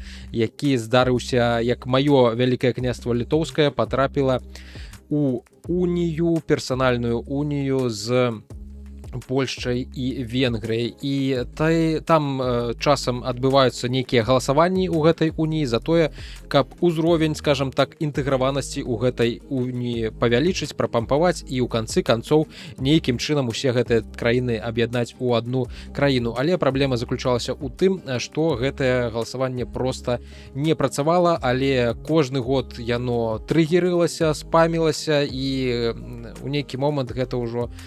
І калі ты ў гэтым галасаванні праігрываў, то ты атрымоўваў дэбафы да розных сваіх, да легітымнасці, здаецца, там, да прэстыжу, і гэтыя дэбафы ў мяне бясконца накапліваліся з-за таго, што галасаванне забагавала і выклікалася занадта часта, і па выніку лічы, што гэта разваліла ўсю маю падрастаючую эканоміку ў гульні. Таксама самае крыўднае, што я сустракаў, як мяне заарбузіла гэтая гульня. Калі мой найлепшы саюзнік, які павінен быў абараняць мае інтарэсы, ён здаў мае неакупаваныя нават правінцыі ворагу пры падпісанні мірнай дамовы. У мінулай гульні так не было, а у рэальнасці Europa Universalis 5 так, на жаль, працуе. Нягледзячы на шалёны хайп і той факт, што гульня імгненна ўзначаліла сусветныя чарты Steam, як самая прадаваная, Europa Universalis ўсё ж такі выйшла з некаторым наборам фундаментальных сістэмных праблем, што для многіх гульцоў непрымальна, і ёсць надзея, што гэта ўсё ж такі ў нейкі момант будуць фіксіць, што гэта пафіксіць. Асноўнае, што я заўважыў, апроч багаў, гэта дыпламатычны хаос, які зараз існуе, і эканамічнае гіпермаштабаванне. Эканамічнае гіпермаштабаванне — гэта, напэўна, самая вялікая праблема зараз гульні, таму што многія скардзяцца, што гульня адчуваецца як сімулятар сярэднявечнай індустрыяльнай рэвалюцыі. Эканоміка расце экспанентна і занадта хутка. Да сярэдзіны гульні вы можаце стаць настолькі багатым, што будзеце мець больш грошай, чым ведаеце, што з гэтымі грашыма рабіць. Гэта адбываецца, бо гульня няправільна мадэлюе абмежаванні таго перыяду. Няма мальтузіянскай пасткі. Харчаванне ў гульні ў асноўным даволі трывіяльнае. Сельскагаспадарчыя базы вырабляюць абсурдна вялікую колькасць ежы, як для сярэднявечча, і 1000 працаўнікоў могуць пракарміць, 1000 сялян могуць пракарміць сябе і яшчэ 4000 чалавек зверху. Гэты ўзровень сельскагаспадарчай перавытворчасці больш падыходзіць для 20-го стагоддзя, а не для 14-го стагоддзя, у якім агулам і пачынаецца гульнявы працэс. І усялякія голады, зіма. Вядома, што калі здаралася зіма ў нашым рэгіёне ў сярэднявеччы, то трэба было яе перажыць, і ты нічога не мог лічыць, што ствараць ніякіх прадуктаў. Шмат якія сяляне проста зімамі галадалі, а тут гэтага насамрэч не адчуваецца. Насельніцтва расце даволі хутка, і эканоміка расце даволі хутка. І гэты рост эканомікі, ён правакуе тое, што ты пачынаеш будаваць усё больш і больш у гарадах нейкіх пабудоваў, і такім чынам эканоміка ідзе толькі ўверх, а вось гэта будаўніцтва, яно дрэнна маштабуецца, і такім чынам ты лічыш, што адсутнічае як такавая інфляцыя, сапраўдная інфляцыя, а не тая гульнявая, якая зараз прывязана да друкавання грошай. непасрэдна, і таму за прыкладна тыя ж грошы, што і ў пачатку гульні, што і пад канец гульні ты можаш набываць нейкія рэчы, пры тым што грошай гэтых у цябе становіцца з кожным разам усё больш і больш. Таксама вось гэтае маштабаванне выдаткаў часам бывае даволі абсурднае, на штосьці гэтае маштабаванне ёсць для чагосьці, для некаторых рэчаў няма. Напрыклад, для таго, каб збудаваць увесь версальскі палац, умоўна патрэбна там 250 дукатаў, а для таго, каб наняць пісьменніка, мастака у стылі барока, гэта можа абысціся вам у 200 разоў даражэй за версальскі палац. Вось гэта разбежка у рэчах, гэта маштабаванне для адных і адсутнасць гэтага маштабавання для іншых рэчаў таксама крыху бянтэжыць, і хацелася б, каб гэта ўсё ж таки нейкім чынам паправілі. Таксама у гульні вярнулася яе даўняя праблема, вялікая сіняя кропля, Big Blue Blob.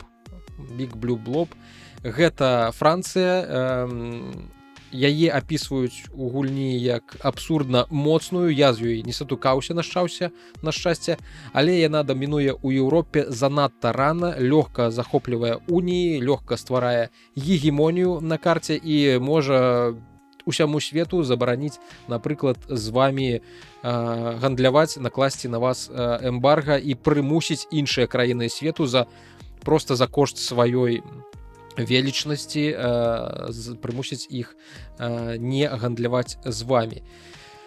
Такім чынам, доўга тут расказваць не буду. Агулам рэліз Еўропа ў Універсаліс 5 выдатны, і гульня вось ужо зараз на самым пачатку даволі глыбокая, цікавая, і там ёсць шмат якіх рэчаў, у якіх можна і хочацца разабрацца, але для сябе я вырашыў, што разбірацца я з гэтым буду ўжо крыху пазней, калі яе ўсё ж таки крыху дапіляць, выпіляць багі, якія могуць насамрэч зламаць табе досвед гульні, калі патрапіш у персанальную унію, гэта сапраўднае пекла.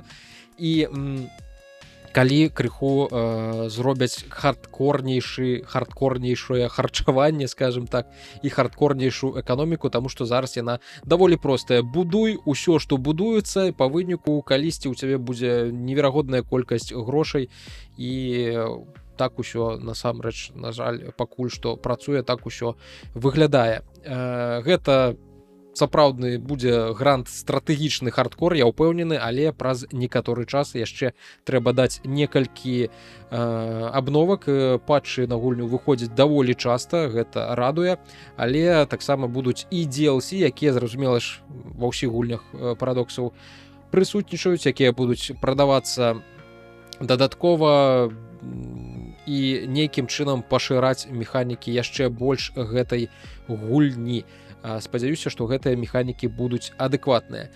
Вось, я хацеў вам яшчэ расказаць сёння пра Dispatch, але ўжо не паспею гэтага зрабіць. Трэба выпускаць хутчэй падкаст, таму пра Dispatch і пра Clair Obscur Expedition 33 пагаворам наступным разам у выпуску відзіка номер 64, а таксама там яшчэ, напэўна, прагаласуем на ТГА за лепшыя гульні, абмяркуем, што ж там за лепшыя гульні выйдуць, за якія мы зможам прагаласаваць, за якія мы будзем галасаваць, у што мы агулам пагулялі, а ў што мы не пагулялі і не ведаем, што гэта агулам такое. Таму вялікі вам дзякую за тое, што даглядзелі гэты выпуск відзіка да канца. Вялікі дзякуй усім патронам, якія падтрымліваюць выхады гэтага падкаста. Вы таксама можете да іх далучыцца па QR-кодзе ці па спасылках у апісанні. Пачуем